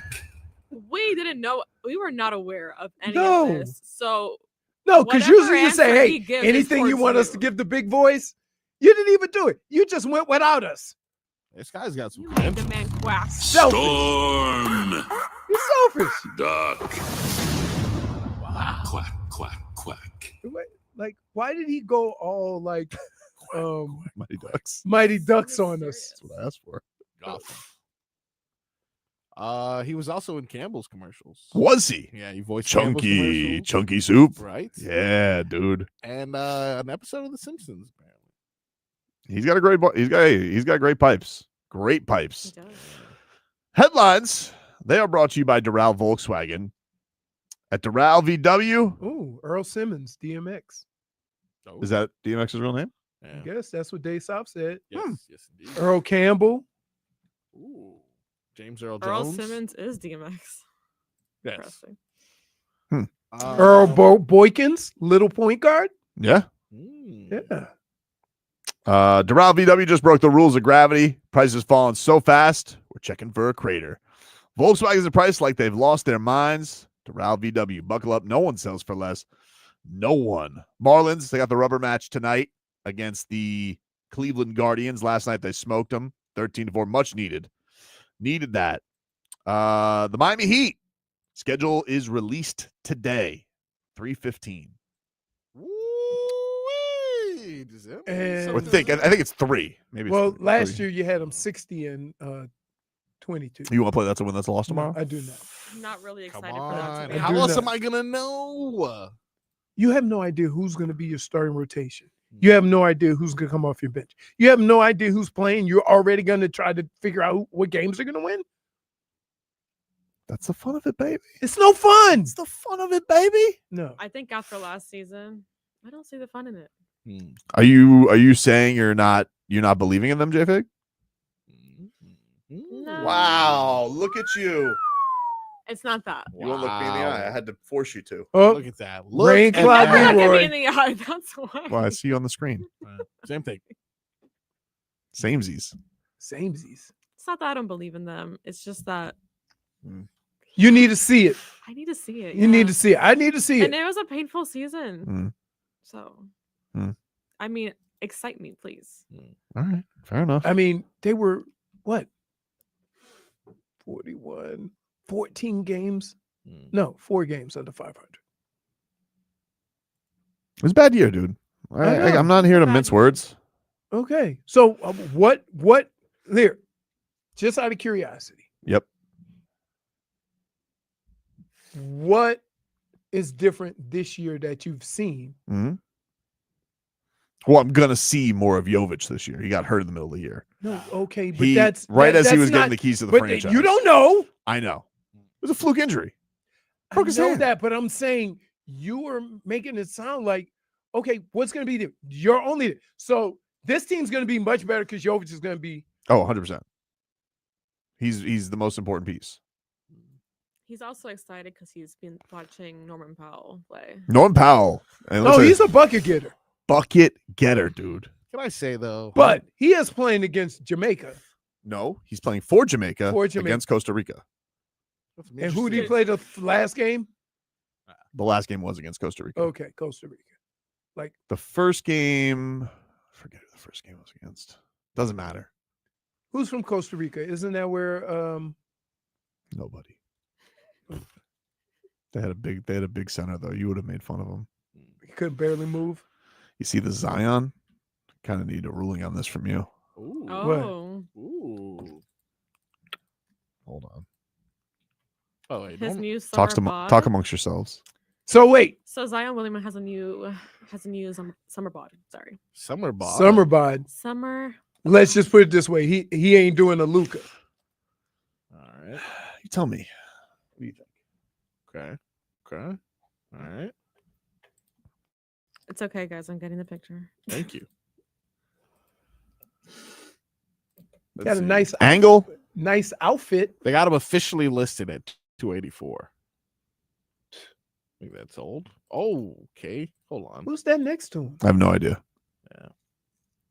No idea. To be honest with you, I'm trying to figure out if it's a dude or a girl. Okay. Well, I need you to. I'm looking. Look at Zion Look right at now. Zion, looking at him. please. All right. Oh no, listen. Jeez. He need to put down the red solo cup and go ahead on and do some burpees or something. But Yeah. and listen, I'm gonna say this. Hmm?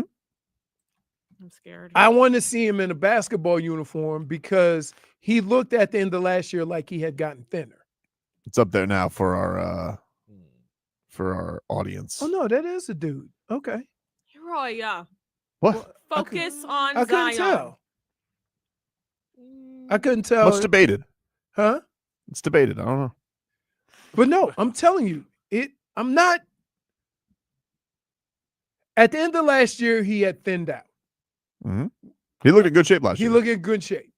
So I'm not going to come at him crazy. He's also got a very tiny person next to him.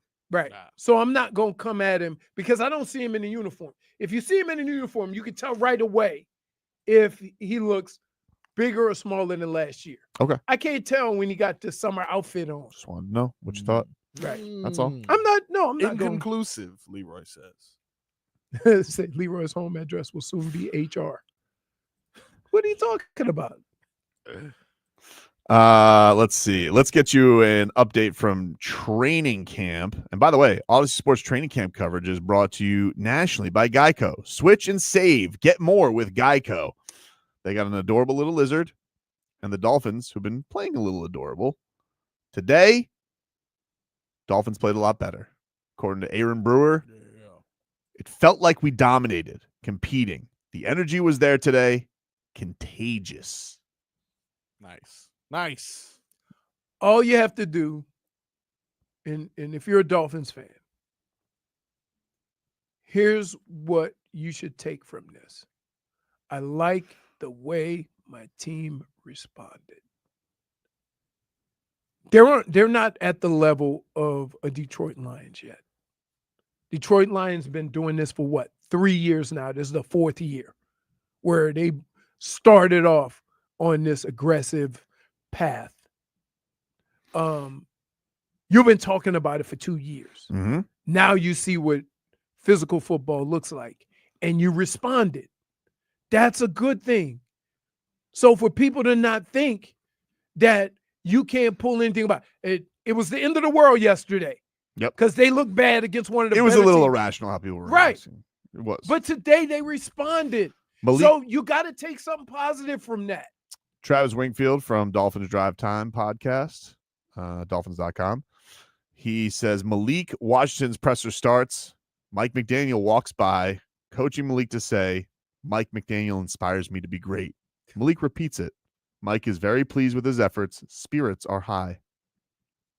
Okay. I just think, like, sometimes you ever look back on something and you go, yeah, I was a part of that. I did that. I responded, right? I think that's how they're going to pick. This might not – look, I don't know how the season's going to play out, but as far as what they're trying to accomplish and how they're trying to play, this may be a stepping stone. It's kind of like Rocky versus Apollo, the first fight. He didn't win. Rocky didn't win. Scorecards were controversial on that. However, it did inspire what you saw after the fight, is that everybody loved Rocky all of a sudden. I think because they thought he got screwed by the judges. You know, it was a movie, right? Well, you just said he didn't win. You acted like he went out there and got his ass kicked. He did not. Okay. And then Apollo says in his ear, "Ain't gonna be no rematch." He's like, "Don't want one." What did he say?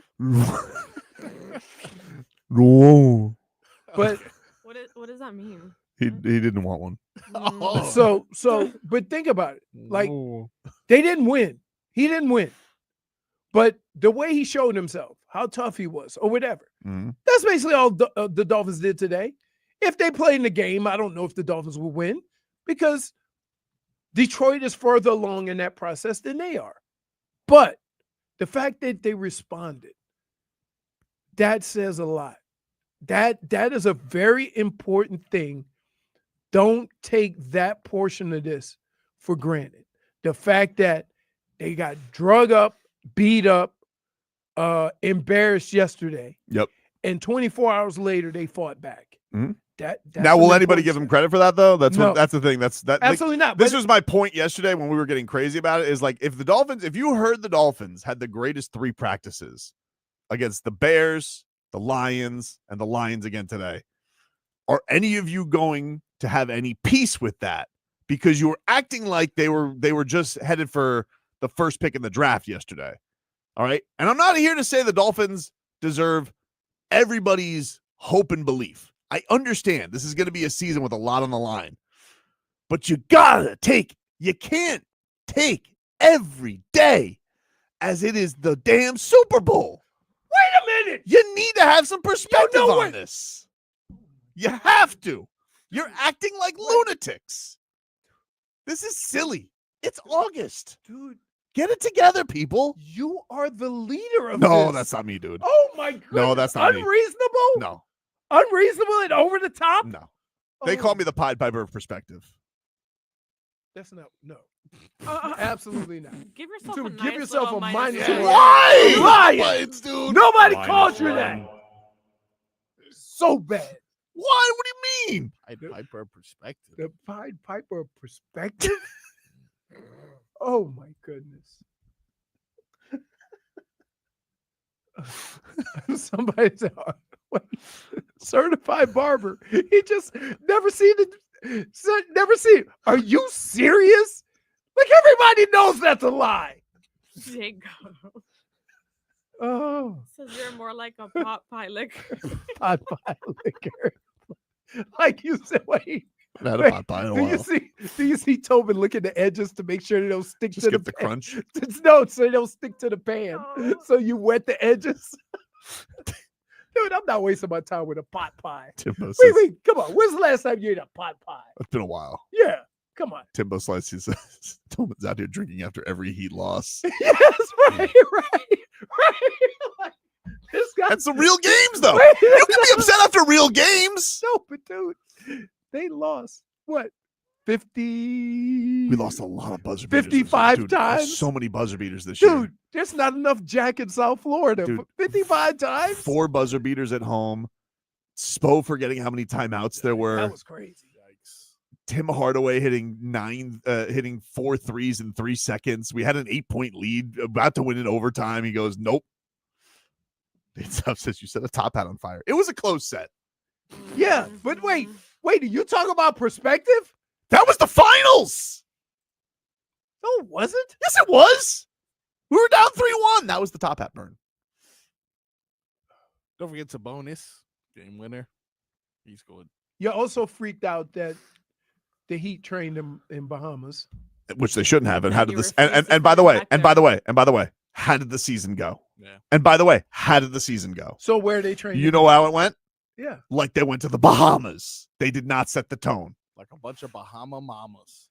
I knew the season was going to be crazy when Jimmy got there. Not a fan. Because he never really got there. The one-legged 3. And that will go down to history. We got the 1-shoe 3, and we got the one-legged 3. No, my favorite thing about the Jimmy Butler saga was like how many times he tried to antagonize the Heat and they couldn't lose. And then like he's like, man, I need to step it up a notch. Because he was like, you know what I'm going to do? They're playing the Rockets tonight. They're definitely going to lose that game. Let's play dominoes with my agent in the locker room while I should be there playing basketball. Damn it. They lost and Tyler Hero got spiked on his head and everybody rallied around each other. All right, I guess it's going to be the next game. Let me play. Oh, man, we're playing the Pelicans. I'm going to really have to stink up the joint. And you can't lose to the Pelicans because they're the Pelicans. So it took 3 chances for him to actually get across that, hey, I'm blowing this. Anyway, he's got his joy back now. You know, let's leave him alone. Yeah. Leave him Oh, alone. wait. Jukebox, is this true? I didn't know per NBA rules, teams are only allowed to travel outside the country for camp every other year. Is that true? I don't know. That's why That sounds made up. Jukebox, are you making that up? Me? No. I could ask somebody from the team if that's a real thing, but that sounds ridiculous. Anyway, they know they don't deserve Bahamas camp. That's why I suppose taking them to a real place like Boca. Ah, yes. They heard you. Boca.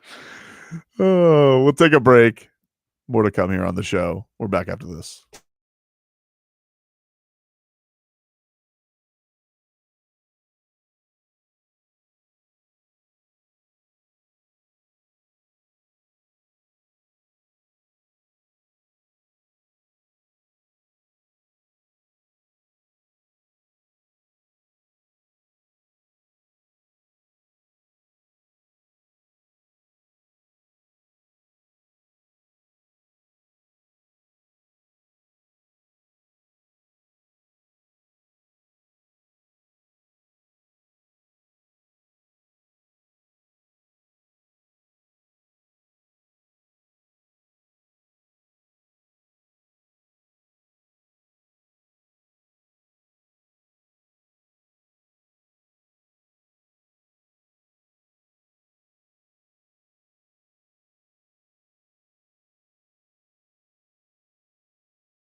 Welcome back, everybody. It's Tobin and Leroy here with you on 104.3 FM. WQAM as Leroy houses down some, what are those, munchies? Munchies. Wow. All right. He did say something very Leroy-esque, though. What did he say? I don't like Cheetos, but I like them when they're combined with munchies. So he likes them in a mix. Yeah. That is a very Leroy food take that he has. He also Flimsy. said he Flimsy. Doesn't eat M&Ms, only in trail mix. Yep. You guys you don't understand. He said something also about not only eating the ones that didn't have food coloring in them. That's right. What? That's right. You said that. Natural. What eating what with food coloring? Likes all natural things. Do you ever realize how flimsy this guy's food takes are? It is. Not a man who really stands on principle like the old Pied Piper perspective. Crazy. Man. But he's not a snacker, guys. Not a snacker. Who's not a snacker? You. It's not a snack. You said you weren't a snacker? He said that. Did you miss that? He said that. He said that. Never said you I wasn't a you snacker. did say that. You literally did say that. What? You literally did say that. It's crazy. And he fought us on it too. Here's the problem. The alternative was to go downstairs and get some real food. Mm-hmm. I thought about it. I went through the gamut. Chicken wings, pizza, burger. And I'm like, you know what? I'm just going to get a little snack and hold myself over till I get home. Well, let you guys know Adam Sandler is coming to the Kaseya Center on September 7th, and we got your chance to win tickets. Text the word Gilmore to 20357. That's Gilmore to 20357. You spell that Gilmore to 20357. For more info, go to WQM.com. It's text contest. Message and data rates may apply. Don't text and drive. And tickets are also available for purchase at KaseyaCenter.com. The Dolphins have finished their joint practice. It went better. That's all you can ask for in this It situation. went better, everybody. That's all you can ask for in this situation. That's all you needed. Just do better. That's all you needed. So, good news. Happy to hear it. Chop Robinson was back today. That was also good. Yeah. It's one I thing. gotta be honest with you. I was more scared about that than anything else yesterday. I was like driving home. I was like, please be good. And then he put it on Instagram that he was okay. I was like, oh, thank God. It's one thing to say you're going to hit somebody. It's another thing to go out there and actually do it. Mm-hmm. Right. And so from that standpoint, I think they got the gist of it. I'm really impressed that they responded. I think a lot of people thought that they were going to today and Detroit was going to do the same thing to him. No, I do. I think people thought Right. that. I think people thought that Dan Campbell was going to give Mike McDaniel the stone cold stunner, give him double middle fingers, pour beer on him, maybe urinate on him, and then walk off the practice field. I think that's what they thought was going to happen. And I would say that now, You're right. Stone Cold never did did that. When you get into moments like this during the season, you have something you can go back to. Hey, guys, you see what happens when we don't put maximum effort into what we're trying to do. So we'll see. Really mad, by the way, at X has this thing Grok. It's their AI. Yes. I don't like it. Why? And now it's giving me sass, which I'm really pissed about. It's getting sassy with Wait, you? you're getting sassed by AI. A robot? Yeah. and you say I had a fire and tweet you last say night. alfalfa stuff. I had a fire tweet last night, and it's getting no one saw it, and I'm really Because upset. why? Grok intercepted Because it? Grok translated something that didn't need translating. And so why did you use it? I didn't. It's an automatic feature now, and it's like it just does it, and I'm like it ruined the tweet. So like if you go yesterday, it sounds like it looks like I just tweeted thank you very much, which I did not tweet last night. I tweeted yesterday, okay, after Jakob Marsee's second home run. Merci beaucoup. Okay, fair. So you try. I don't think you heard me. I tweeted after yesterday's second home run from Jakob Marsee. Merci beaucoup. He wants. That's a fire tweet. And Grok's just like, guess what? Auto translate. Look at this. Look at Leroy. When you go to my Twitter, it says, just thank you very much. Yeah, I thought that I was didn't strange. tweet that. It's very thankful. I tweeted Marcee Oh, you Boko. know what? I did see that last night. I was kind of confused. Of course you're confused. So instead of my fire tweet of Marcee Boko, -1. Hold on. You do realize yeah, I live in a household full of French people, right. right? What about it?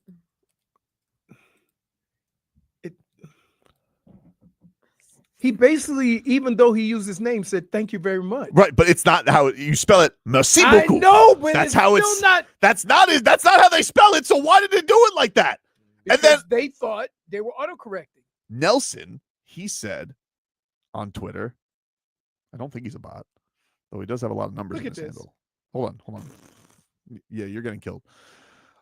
He said, hate this stupid ass auto translate ruining the tweet.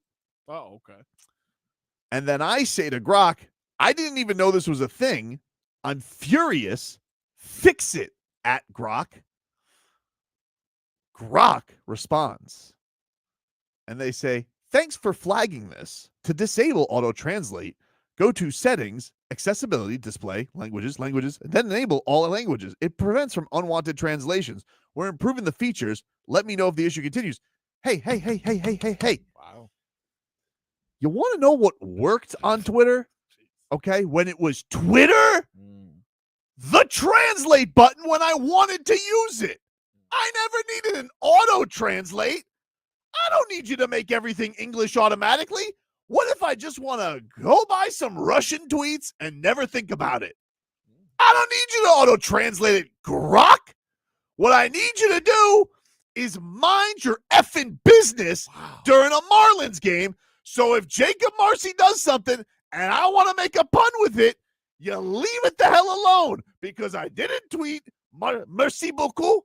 I tweeted very clearly Marcee beaucoup, which is way different, dude. But it doesn't mean anything. Dude, exactly. It should just be up there. It's a pun, and they ruined it for me. I should have gotten at least three retweets from this. So no one said it then. It's not on. It doesn't exist on Twitter as of right now. It just says thank you very much. I look like a lunatic. So if Who are you talking to? Talking to Marlins Nation. Hey, so I got in 40 minutes over 1,000 views. Yep. Wow.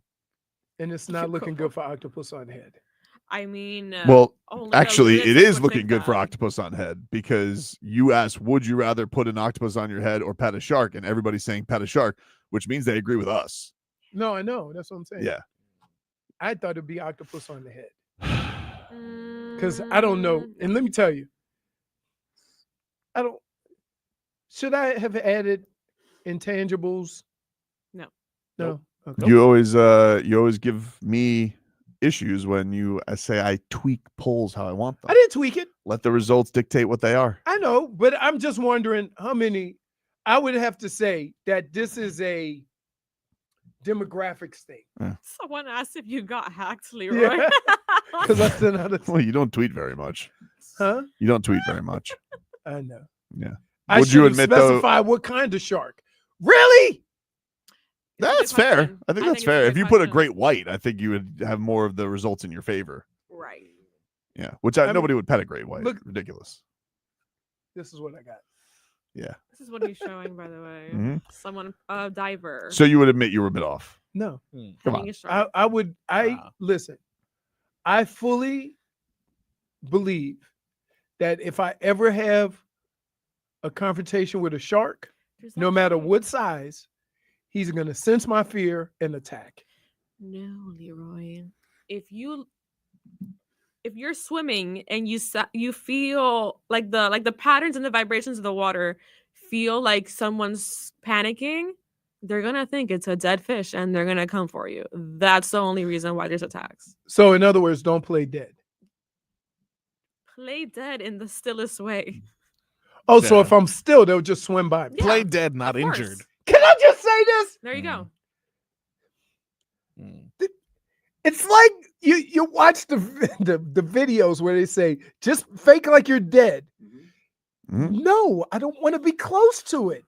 I'm gonna try to swim. He's gonna chase me and eat me. If you are not moving, they're just gonna go swim around you like nothing, like minding their own business. So let me ask you a question. If a shark is coming your way, Mhm. what are your instincts tell you? Coochie coochie coo.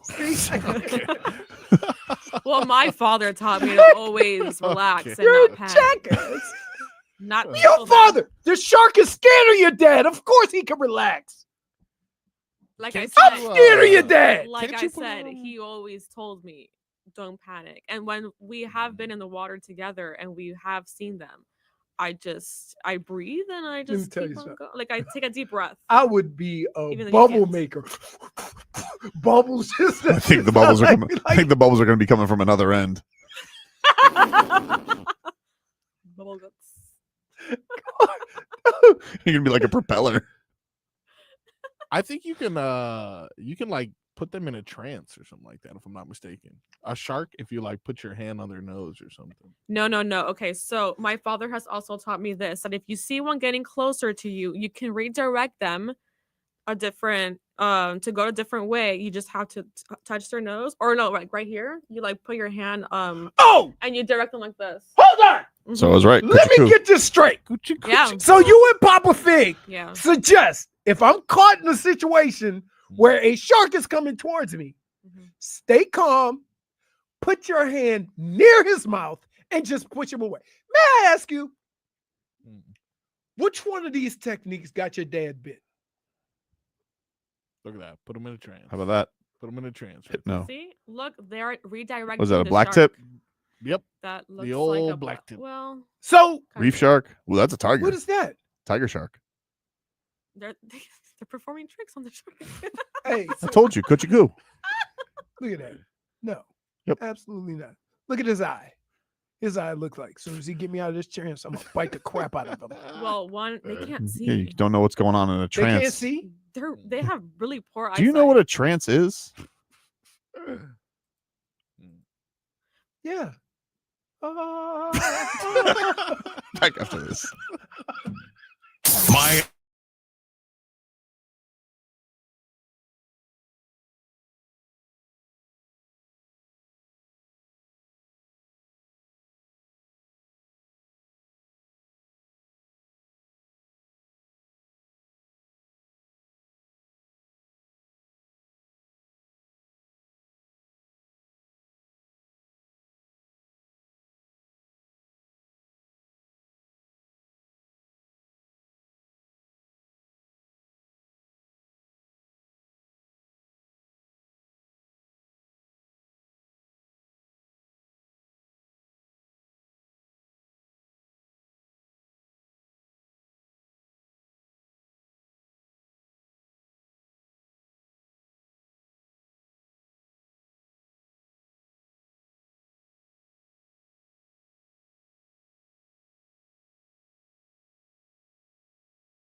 You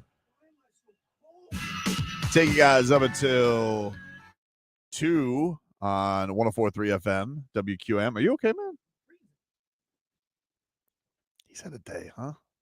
What do you mean? I think it's because Marcos is back. Yeah. You know, I think it's like put him in a different mindset today. No. He's missed me. Even though we're neighbors. You know when you lash out and because you miss a person? Yeah. That's what it is. That's what he's doing today. Oh, is it? You're in complete lash mode today, dude. I mean, like, how should we feel about this? A piece? The header. He ignored you. Well, definitely an attention grabber. Yeah, that's what I'm saying. Most of them go straight to spam. Yeah, You know? I know that again. Are you drinking out of a Dwayne Wade legacy cup? Yeah, this is my Where did you get that? I was present the final game that he had there, so they gave away this holographic cup. So you're saying And you brought it to work today? Yeah. Why? 'Cause usually I bring the red solo cup, and I'm like, man, Which I also find weird. Solo cup. That's so weird. look at him though. He's like, Why don't you just get like a thermos, like a normal person? This is my house. This is my house. Because I can't do that with a thermos. This is my house. Yeah, but what do you drink? Are you hiding? What are you like? You having like? Also, what's the temperature of your drink? You got skip and run naked punch in there? Like, what are you doing? No. What is skip and run naked punch? Glad you asked. It's a concoction of lemonade concentrate with Sprite and vodka. Lemonade concentrate. Concentrate, yeah, not lemonade straight up. What is that Concentrate. called now? At the frozen Lemonade thing? concentrate, the frozen lemonade. No.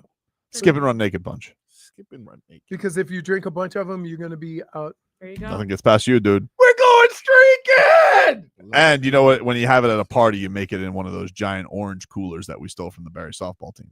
Oh yeah, everybody had one of those at the party spot. You're like a klepto. No, not a Klepto. We used it for the community. You were always stealing from everywhere. Nobody else told me stories about walking down the street with a keg over their head. Was this lemonade concentrate in a tube? Like Yeah, like yeah. biscuits? Like Minute Maid. Yeah. You never seen that? In a tube? Yeah, I think it they was. do it with orange juice, fruit punch. Yeah. As kids, it was more like when you were a kid, your mom used to make it in the pitcher. Hmm? Actually, the Yeah. orange juice one I have seen. Which is Yeah, strange. there's orange juice. Grape juice was really good too. Grape juice. You get lemonade. Oh, it says the Wells Fargo Center was renamed to what? The Bum House? Who's the Wells Fargo Center? That's where the Sixers play. To the bum house. Xfinity Wouldn't that be Mobile something if Arena. it was like Odyssey Arena? Tell you one thing, I might have to just send my kid to school with a solo cup because this Tommy, dude can't keep a water bottle to save his life. Oh man. I thought you said new year, new you. He lost it already? Lost it already. It's day 3. It's crazy. Crazy. What is that? So you got to go buy a 6-pack of them. Six-pack? Cheaper. Yeah. I got a whole Of bunch of them. Stanley's? I'm not buying him anything anymore. Drink out of a water fountain. You're done. Wait, you just wanted to put his lips on the. Yes. I'm not getting. Because you know, He's not popping me for. Who puts their Does lips everybody on a did water everybody have the fountain? water faucet at school that there was always some kid that just put all of the just put Yeah. their mouth on the Yeah, they're in there like it's a straw. No, I Yeah, showed no. you guys how to do a this. slurper. That's disgusting. I'm the only one that uses water fountains normal. Yeah, because you could touch it from standing up. You ain't got to bend over. That hurts. Yeah. For those who don't remember you because you haven't been on the show in a month, do you want to remind them how long that tongue is, freak boy? Well, I don't know if I like Freak boy. that. Oh my god! my God. Sometimes you don't remember it. Just like whoa. Perfect for scooping water out of a fountain. Is that part of your stand-up bit yet? Horrible. Yes, but depending on the demographic of people, they don't really like it too much. The older people are like, this is gross. The younger people are like, this is also gross. Never say my 8-year-old loses a hoodie every. Well, first of all, A hoodie. for the life of me, I cannot figure this out. Why do all high school kids wear hoodies every day? You know what? I asked that same question when I was in school, and I still have no idea. Now you say this while you're wearing a hoodie? No. No, this is a shirt, though. Really? It's a shirt. With, I'm talking What about is that? A sweatshirt. parachute on your neck? No, I'm saying it's a shirt. It's a t-shirt. It's not a hoodie like No, a Leroy, sweatshirt. That's a hoodie. That's a hoodie, dude. If you have a hood, it's a hoodie. No, Do you have no shirt underneath? no. That's crazy. It's Yeah, he showed us his broken this ribs. is the earlier. shirt. It just has a hood. No. It's a hoodie. Dude, my shirt is thinner than yours. I don't care. A hoodie, if you have a hood, it becomes a hoodie. A sweatshirt. Leroy, as Earl would say, wear the hood, wear the hood, wear the hood out. So anyway. -1. So my daughter made jeans. And she painted all She of made jeans? How do you make jeans? She bought a pair of jeans. Okay. She painted every character from Naruto. No. Yu Yu Hakusho. What's the Bleach. Powder Puff Girls Oh. Oh, okay. on the pants Okay. and covered it all and like That's kind of cool. yeah. What's wrong with that? Did she? Yeah. She got that from her mom. Yeah. Mrs. That's all they do. Mrs. Yeah, Horn they're is arts and crafts. very crafty. If you walk into my son's school, like, there's literally a like. Remember we had the chair graveyard back in the day. It's like that. Like you walk in and there's a shelf and it's just all water bottles. Does he put his name on it? Yes. So go get it. I don't know where it is. You got to get him a color that is only his, so he can spot it. Isn't your wife work in the same school? Yes. And she doesn't find it either? She's got her own idiot kid she's got to deal with. How dumb these kids are. Barely know how to walk. That's true. I'm so glad they're getting an education then.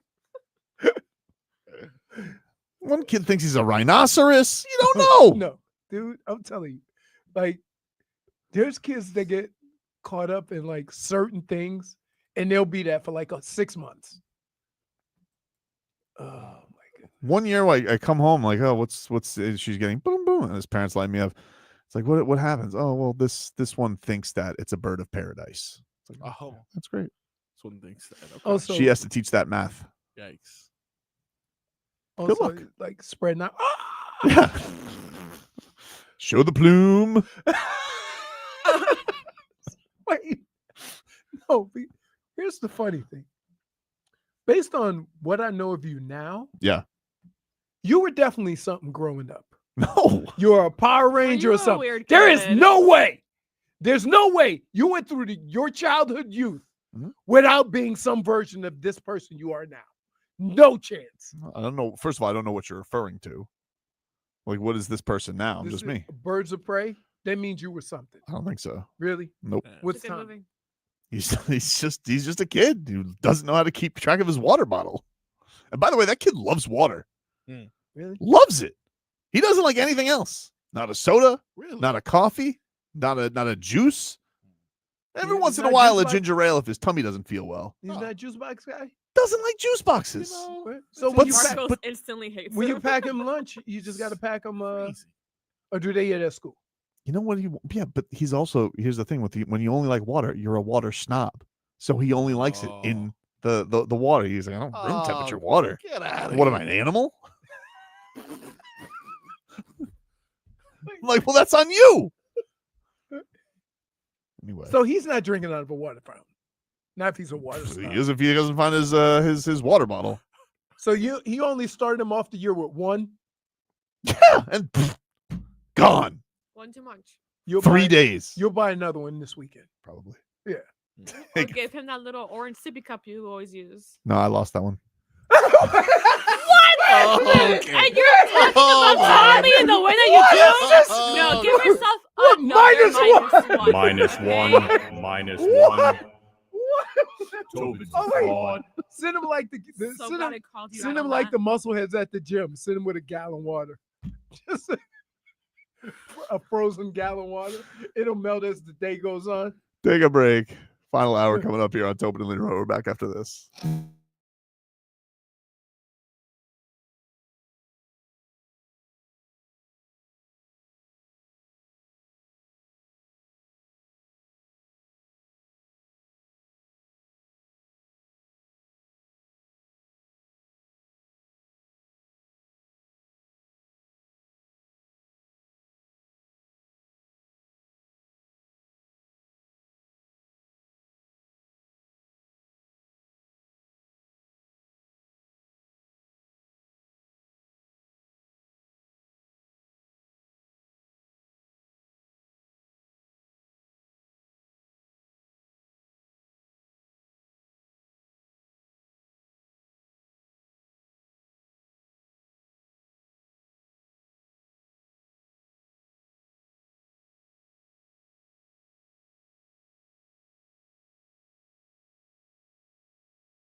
What's the name of this song, Tobin? Sir Duke. You're looking at it. There's no. What? How? What do you mean? I don't have that screen. I don't have what you think I have. I don't have. I know Stevie Wonder. Don't listen to him, Leroy. I texted him on break what song I was going to play. Did he? Yeah. No, why would I know that? How do you not know it? You really don't think I can know a Stevie Wonder song? Yeah, I do. He's very famous. I know. Very famous. I mean, although Bomani Jones does not believe he's blind. It's amazing that this man has been creating music since he was a teenager. What is this? First song was Fingertips. I think that's the name of it. And the whole time people have questioned whether he's blind or not. Well, I've only seen Bomani Jones question that. No, there's been others.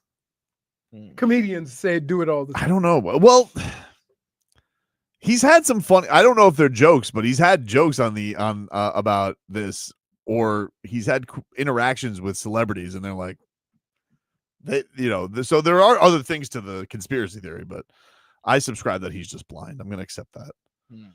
You would accept that. What? That's what he wants. I mean, music can't see. What's one got to do with the other? Music? That was deep. Music don't see, Tobin. I guess not. Okay. I wasn't here questioning anything. Just happen to know a Stevie Wonder song. You don't know Sir Duke. Leroy also called his shirt, his quote unquote shirt, a sweatshirt. During break. No, I So said it's that's not really a why I shirt. usually wear a sweatshirt here. Mhm. But this isn't a sweatshirt. It's a shirt. When are the Ravens That's sending probably you why I'm this so year's cool. collection? Usually I don't know. The Ravens usually send you some goods. I don't know. I gotta be careful too. What's up with that? So I don't know how. Why the Browns are going to get sensitive? No. So my question is, do I get, because I found out all the teams have one, those shirts, because Metcalf was wearing a Browns one, the same black. Oh, and they didn't send you one of those? No, the Browns don't send nothing. So how'd he get it? I don't know. He probably bought it. He bought Or it? They gave it to him. I don't know. He's a Hall of Famer. And then, no, he's not, which is another problem. Sorry. So, by the way, guess who I talked to this morning? Who? Robert. How's he doing? Smith. Good. You've told him about Ron Pitts? No, but I told him I'm going to London, and he was asking me to do something for him. Seems Browns versus Vikings, which is crazy because I'm like, whose side am I on? Whose side are you on? Huh? You're on the Browns side. I don't know. Here's what's amazing about that. Do you go I with? won't tell Jay Crawford. Do you go with the place where you're more loved, or do you go where you had the most success? Because I've never been to a Vikings game. I've never been back to a Vikings game. I know. I feel like the Browns fans really love you. No, and Minnesota is kind of crazy too. So I don't know how I had a lot of highlights in that Vikings uniform. Yeah. I mean, that was a great team. Yeah. So I don't know how to. I've always been a little like. Who do you love more? Robert Smith? Bernie Kosar. It's not even that. It's just a different. Like it was just two different places where. Like I don't know how to explain it. Don't dance around this. Who do you love more, Kosar or Culpepper? Come on. I'm not dancing around. Come on. Say it. Who am I? Say it. See, I can't even say who am I. Metcalf or Randy Moss? No, Metcalf's my boy. Like I'm not even trip. Okay. But I would say, I feel the same way about Robert and Harold. Keenan McCardell or Randy Moss? Oh, Keenan's my boy too. Keenan was good. But like again, I know who's not your boy. Who? Old silver fox Vinny Testaverde. He ignored him. I didn't. Oh, that's why you make fun of my gray hair. He had he was unrecognizable. He wasn't. I don't think he was. I think he was a very recognizable Vinny Testaverde. I hadn't seen him with all that gray. He is just wearing it proud. Oh man, I'll tell you where you want to wear it proud. When you got that dry cleaning, that wardrobe's looking nice, Leroy. You get it out of the plastic. Woo-hoo, man. It's a good feeling. And I'll tell you who makes it feel the best. And that's our friends over at A&T Dry Cleaners, Leroy. Our boy Ara, he's going to take care of you guys. And you guys can call or text him anytime at 954-610-9383. That's 954-610-9383. 40 plus years owned and run. They keep it in the family, Leroy. They can do same-day sewing. Our mother is the on-site seamstress. So you know you're going to get the best care for your clothes. It's back to school. Yep. You know, after that first week of school, your kid come home and say, Mom, how could you buy me these clothes? They're too short, too long. They don't fit right. I could hook you up. They service all of Dade, Broad, Southern Palm Beach. They can pick up and drop off your orders. And guess what? If you mention our name, that's Tobin and Leroy, you get 25% off. Hooray! Go ahead and save that money. Get your clothes hooked up. Get ready for school. Yes. Once you use A&T Dry Cleaners, you'll never launder your own clothes again. 104.3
p.m.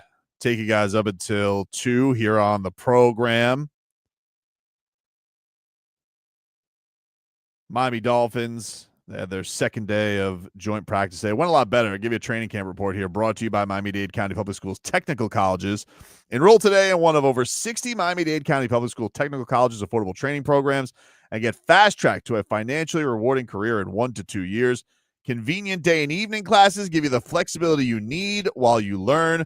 Go to careerinayear.com and get there. Chop Robinson returned to practice today. Tyreek Hill, they're still being pretty cautious with him. Mike McDaniel did imply today that it doesn't seem like a lot of the starters are going to play in the second preseason game, which means get ready for some Zach Wilson and Quinn Ewers. Yikes. Were you surprised by any of their performances, or was it just as you expected? Honestly, I don't think it. I thought it was exactly how you probably could have drummed it up going. I think that we've learned Zach Wilson has the pocket presence of a naked mole rat, and that he's got a real piss whistle when he unleashes it. I would say he had some nice throws, yeah, but also, had some moments where you're like, whoa. Here's the other problem. And a lot of people have pointed this out. That what makes this offense different than a lot of other offenses is you do a lot of throwing to spots. And it's part you'll probably need to get used to that, to be honest with you. If you're not familiar with playing that style of quarterback, it's probably not as easy to do as you would think. So I'm always going to be a little cautious to think that, you have Tua that's coming in and is always excelled at it, to think that everybody can come in and just anticipate those throws, throw those open areas, and be accurate. That's not something that all quarterbacks are accustomed to. So it's going to take time, whoever the backup is, to be able to do that, because it's not an offense that they're accustomed to playing or being quarterback in. Yeah, I mean, look, I think they gave Zach Wilson a lot of money, and you're going to have to look at Quinn Ewers if he's going to do any replacement of Zach Wilson in that backup spot. He's going to have to ball out, and he was not very good that first game. They can put him on a practice squad, though. They could. I mean, unless, and that's, it's almost this give and take, right? Like, you don't want him to be too good, because then you got to give, like what happened with Skylar Thompson. Skylar Thompson balled out so much his rookie year that they had to give him a roster spot, because otherwise somebody would have probably scooped him up. I'm going to go out on a limb and say this. Quinn Ewers is not going to do anything to make you think that. I don't think so. Right. I mean, if we're going off the last game, now maybe he has a big bounce back performance himself. It's just a hard. And I'm not saying this is not an indication of what kind of quarterbacks they are. This is hard to just all of a sudden, I'm going to be this type of quarterback that throws to open areas, anticipates, and know that people are going to be there. Right. No, it's not that easy. And people make it sound like, oh, why can you get a job? It's really hard to try to determine if somebody can or can't do that if you've never seen them do it. Anticipate throws, throw to open areas, not that easy. So maybe it's, the team's fault for having an offense that's only unique for one person, that only works for one person.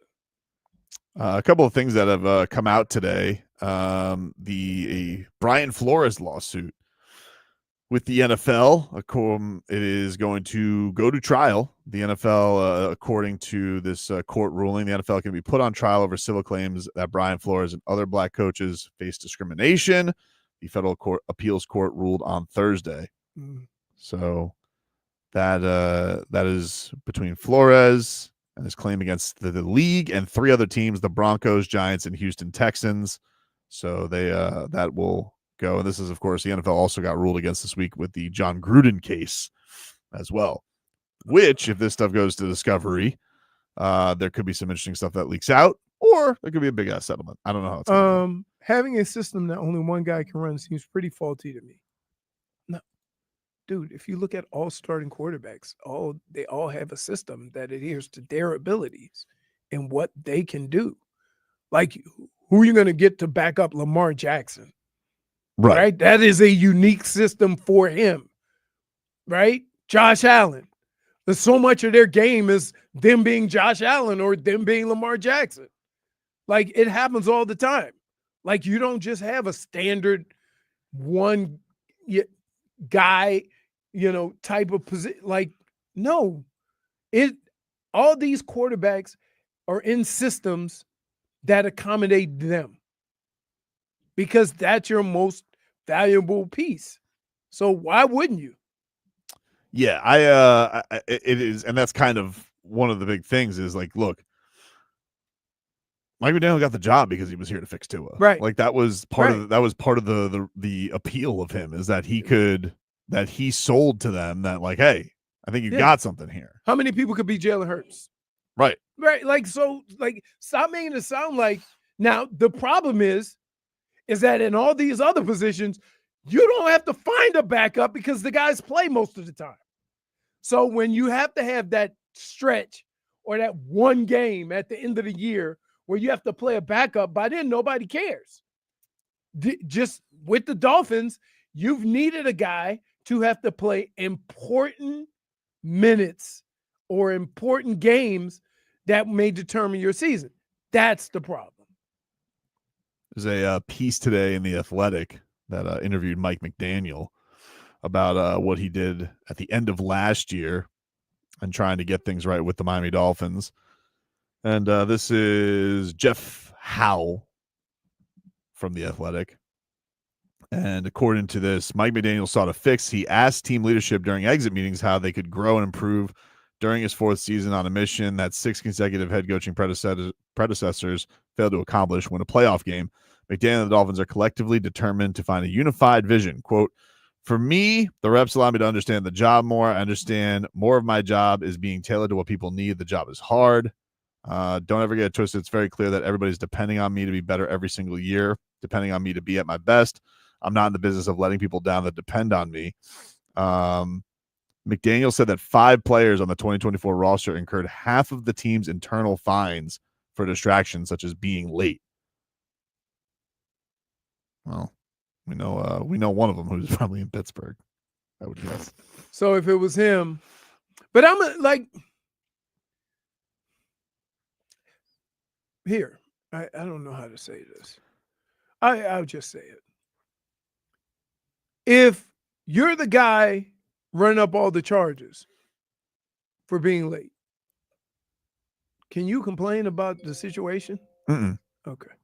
Nope. But this Jalen Ramsey. That's what I'm saying. That's what I'm talking about. He's a complainer. That's what I'm talking about. He's a complainer. That's what I'm talking about.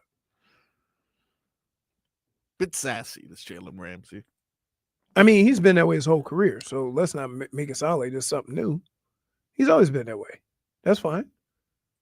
That's fine. But I would just say you can be that. I would prefer that you weren't a hypocrite about it. It says, let's say the Dolphins were intentional about the players they wanted to retain this season, along with the kinds of players they wanted to add. But what about Tyreek Hill? It's more than fair to point out that star wide receivers' lack of commitment to the end of the season, along with Tua Tagovailoa addressing the matter early in camp. That was certainly the type of distraction McDaniel and the Dolphins wanted to avoid this year, but there's a reason to believe that it's been left in the past. Perhaps the biggest reason is the Dolphins, who are always willing to make splashy roster decisions, never showed any genuine interest in moving Tyreek Hill during the offseason, according to several high-ranking league sources. Mike McDaniel also said, one of the most difficult things out of all this is flipping 2-6 to 6-2 on the back of the core of the foundation of our team. I think those players had succeeded with drag, and realistically, we just got to the point where the players were ready to hear the coach and the connectivity with the guys who have been here as we've evolved as players and coaches. There's a lot of words for me, dog. As we've evolved, not surprising for Mike McDaniel, as we've evolved as players and coaches. Bedtime story. He's just very wordy. No one is talking about the 6-2 turnaround because no one talks about teams that don't make the playoffs or win playoff games. And that has been real for our team. I think that they have to manifest what they want to take control over every day. I've seen very diligent work from everyone. Wait, let me just. This is why sometimes I find difficulty having conversations with fans. Other teams' backups can get 3 to 4 wins. Our backups can't even score more than 10 points. It's not the backups' problem, dude. Right? Like, you can, like, let's think of it this way. Usually when you have a young quarterback or a backup quarterback, what do you do to protect them? Run the football. Mm-hmm. They didn't do that. They did not. So, like, it's something about putting the guy in a great position to succeed. You got him out there slinging it, which is probably not his best, and they're backing up deep. So he's patting the ball, getting sacked. So it wasn't a good, no. I mean, I think the only thing you could say is, like, look, they do have to make the decisions on who they think should be in that position. And, like, Skylar Thompson not getting any better from his rookie year last year. I guess you could say that. Like, he's been in the system. No, I understand. I understand all that. But what I'm saying is they didn't do him any favors by what offense they were running. Let us not forget the Tim Boyle days. Oof. Wait. Oof. He started? Mm-hmm. Well, he started after Skylar got hurt, and then they got Snoop. Skylar is in a perfect spot. Hey, how long before Skylar's playing in Pittsburgh? You tell me, dude. It'll be an upset if Aaron Rodgers makes it past 8 weeks. Upset. The old aren't very durable. Yeah, which is fine. That's what being old is. Like, I pulled the muscle doing egg toss. Like, I know what it feels like. That did happen. Don't be so hard on yourself, though. No, I'm not hard. That's the reality of it. That's the reality of it. Also, Mike, you finished 6-3. Keeps lying. Stop lopping. But technically, wait. Stop lopping off again. Technically, they did turn 2-6 to 6-2. No, they turned it into 6-3. No, you don't get to just lop off a loss. No. You don't. I'm not saying that. Okay, then you finished 0-1. Yeah, basically. You flipped 2-6 to 6-2, and then you finished 0-1. Yeah, correct. Wouldn't you rather just say 6-3? No, but technically they did turn 6-2 to 6-2. Okay. There was another game at the end. Seems like but convenient. If you flip it in your next 8 games, did you flip it or not? It's he's got his katanas out with that one. Okay, I'm sorry, Mr. Finish Him. Finish him. Speaking of finish him, this guy you're all gonna like. He's gonna be fighting at Dirty Boxing coming up on August 29th. You guys know I love an accent, especially an accent that can kick ass. Milos Janicic. How are you getting all these names right? Seriously, how do you say that name? Milos. It's got the S with the thing over it. Milos. Janicic. Yeah, which is spells the end of his name like Doncic. Like Luka. They're from the area. Yep. Balkan. Back after this. Finish him.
Fighting here in just a second with our boy Milos Janicic, who's going to be on the Dirty Boxing 3 card in just a second. But Does yeah, Dirty Boxing use gloves? they do. They use 4-ounce gloves. Oh, so that's 4-ounce gloves, but that's are curved. That's basically just MMA gloves with your fingers covered. Yeah. It's MMA gloves, and they're trying to avoid the finger poke. You know, Milos just fought on the last card. Let's talk to him. Milos is they call him the Cobra, Leroy. Cobra. The Cobra. He hails from Montenegro, and he's a bad dude. I gotta tell you, Milos. Appreciate you stopping by the show here, and thank you for looking forward to watching again. How are you, buddy? Very good. Thank you for calling me. It's very good. Man, Preparation is going good. It's I can't believe it, man. You know, like it was really cool to see your opening performance, but man, your people love you over there. I'm like watching these YouTube comments, and I feel like nobody is getting more love than Milos Janicic with his performance. Like, were you blown away? Like, did you notice a little extra juice for how people were fired up for that last performance? Yes, of course, because right before the Dirty Boxing, we had a big MMA fight in our country, you know, in Serbia, and like it's like a very big organization. It's very popular, and this guy that I fought is a big star, but he's very much hated, you know. So it was like a big fight. It was more than just an MMA, so it made me like famous now, you know. Yeah, you were talking And about people that. love me. I remember Yes. you talking about that in the fighter meetings. Like he upset people, and so what led to you getting this hero's welcome? What did he say that everybody was so disgusted by?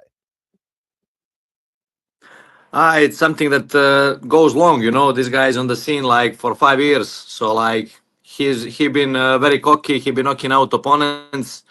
Also, YouTubers and TikTokers, big thing in Serbia, you know, and on Balkans. And this guy was beating up YouTuber and TikTokers, you know, so very bad public image. And he's building that, you know, for years, making different clips, but also winning every fight. So now this fight between me and him had a beef that's like more than 2 years long, you know, and he called me out after surgery. So like this was the fight that everybody was watching, you know, everybody on Balkans, and everybody wanted him to lose. So yeah, I'm the hero now, you know.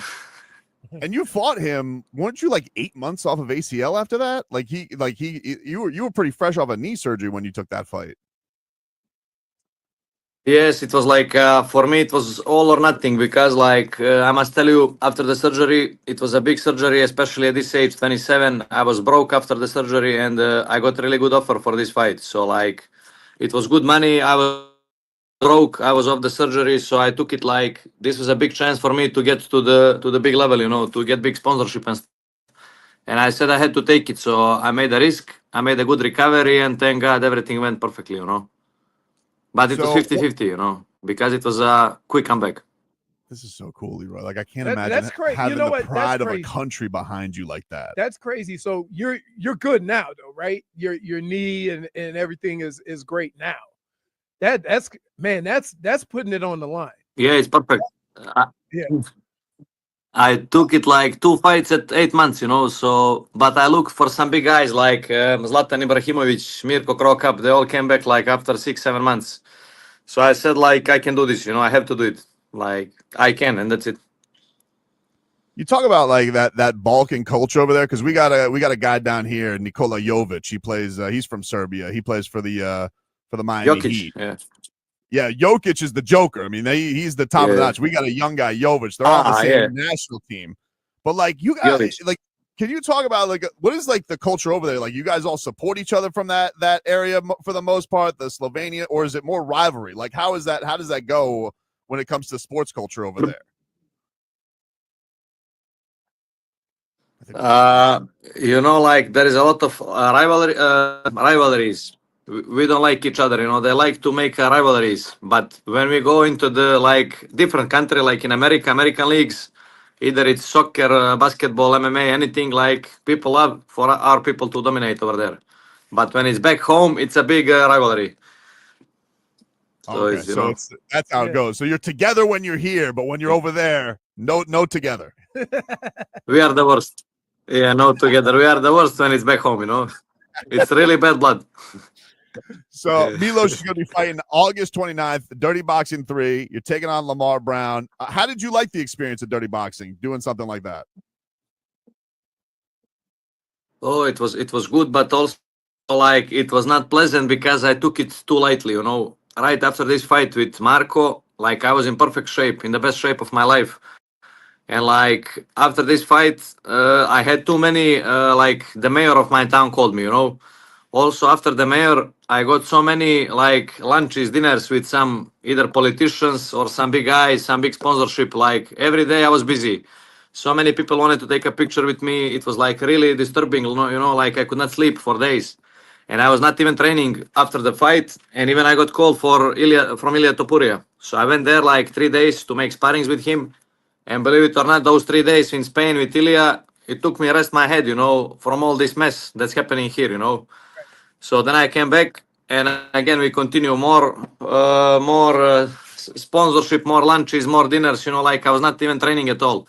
And then I came back to Miami to have a fight, and I was completely not ready, and I took the guy too lightly. I was thinking it's gonna be easy job, but he was much better, than I expected, and it was a hard fight. So, but this time I come like fully prepared. So have you like have you been training in South Florida? Have you been home training? Like what have you done for this one differently? So first of all, I took this seriously. Like I train every day, 1 or 2 times a day. Like I do only boxing now, and I train like I'm in condition. I spar a lot, and I've been like 4 weeks in Miami, So I adjust myself to the heat, to the weather, to humidity, to everything. Now I came back here for 3 weeks, and then I come back again to Miami now before a fight. So this time I come like in a good shape, and I already have the experience at the small ring, boxing with elbows. I know the rule set now, the distance, everything.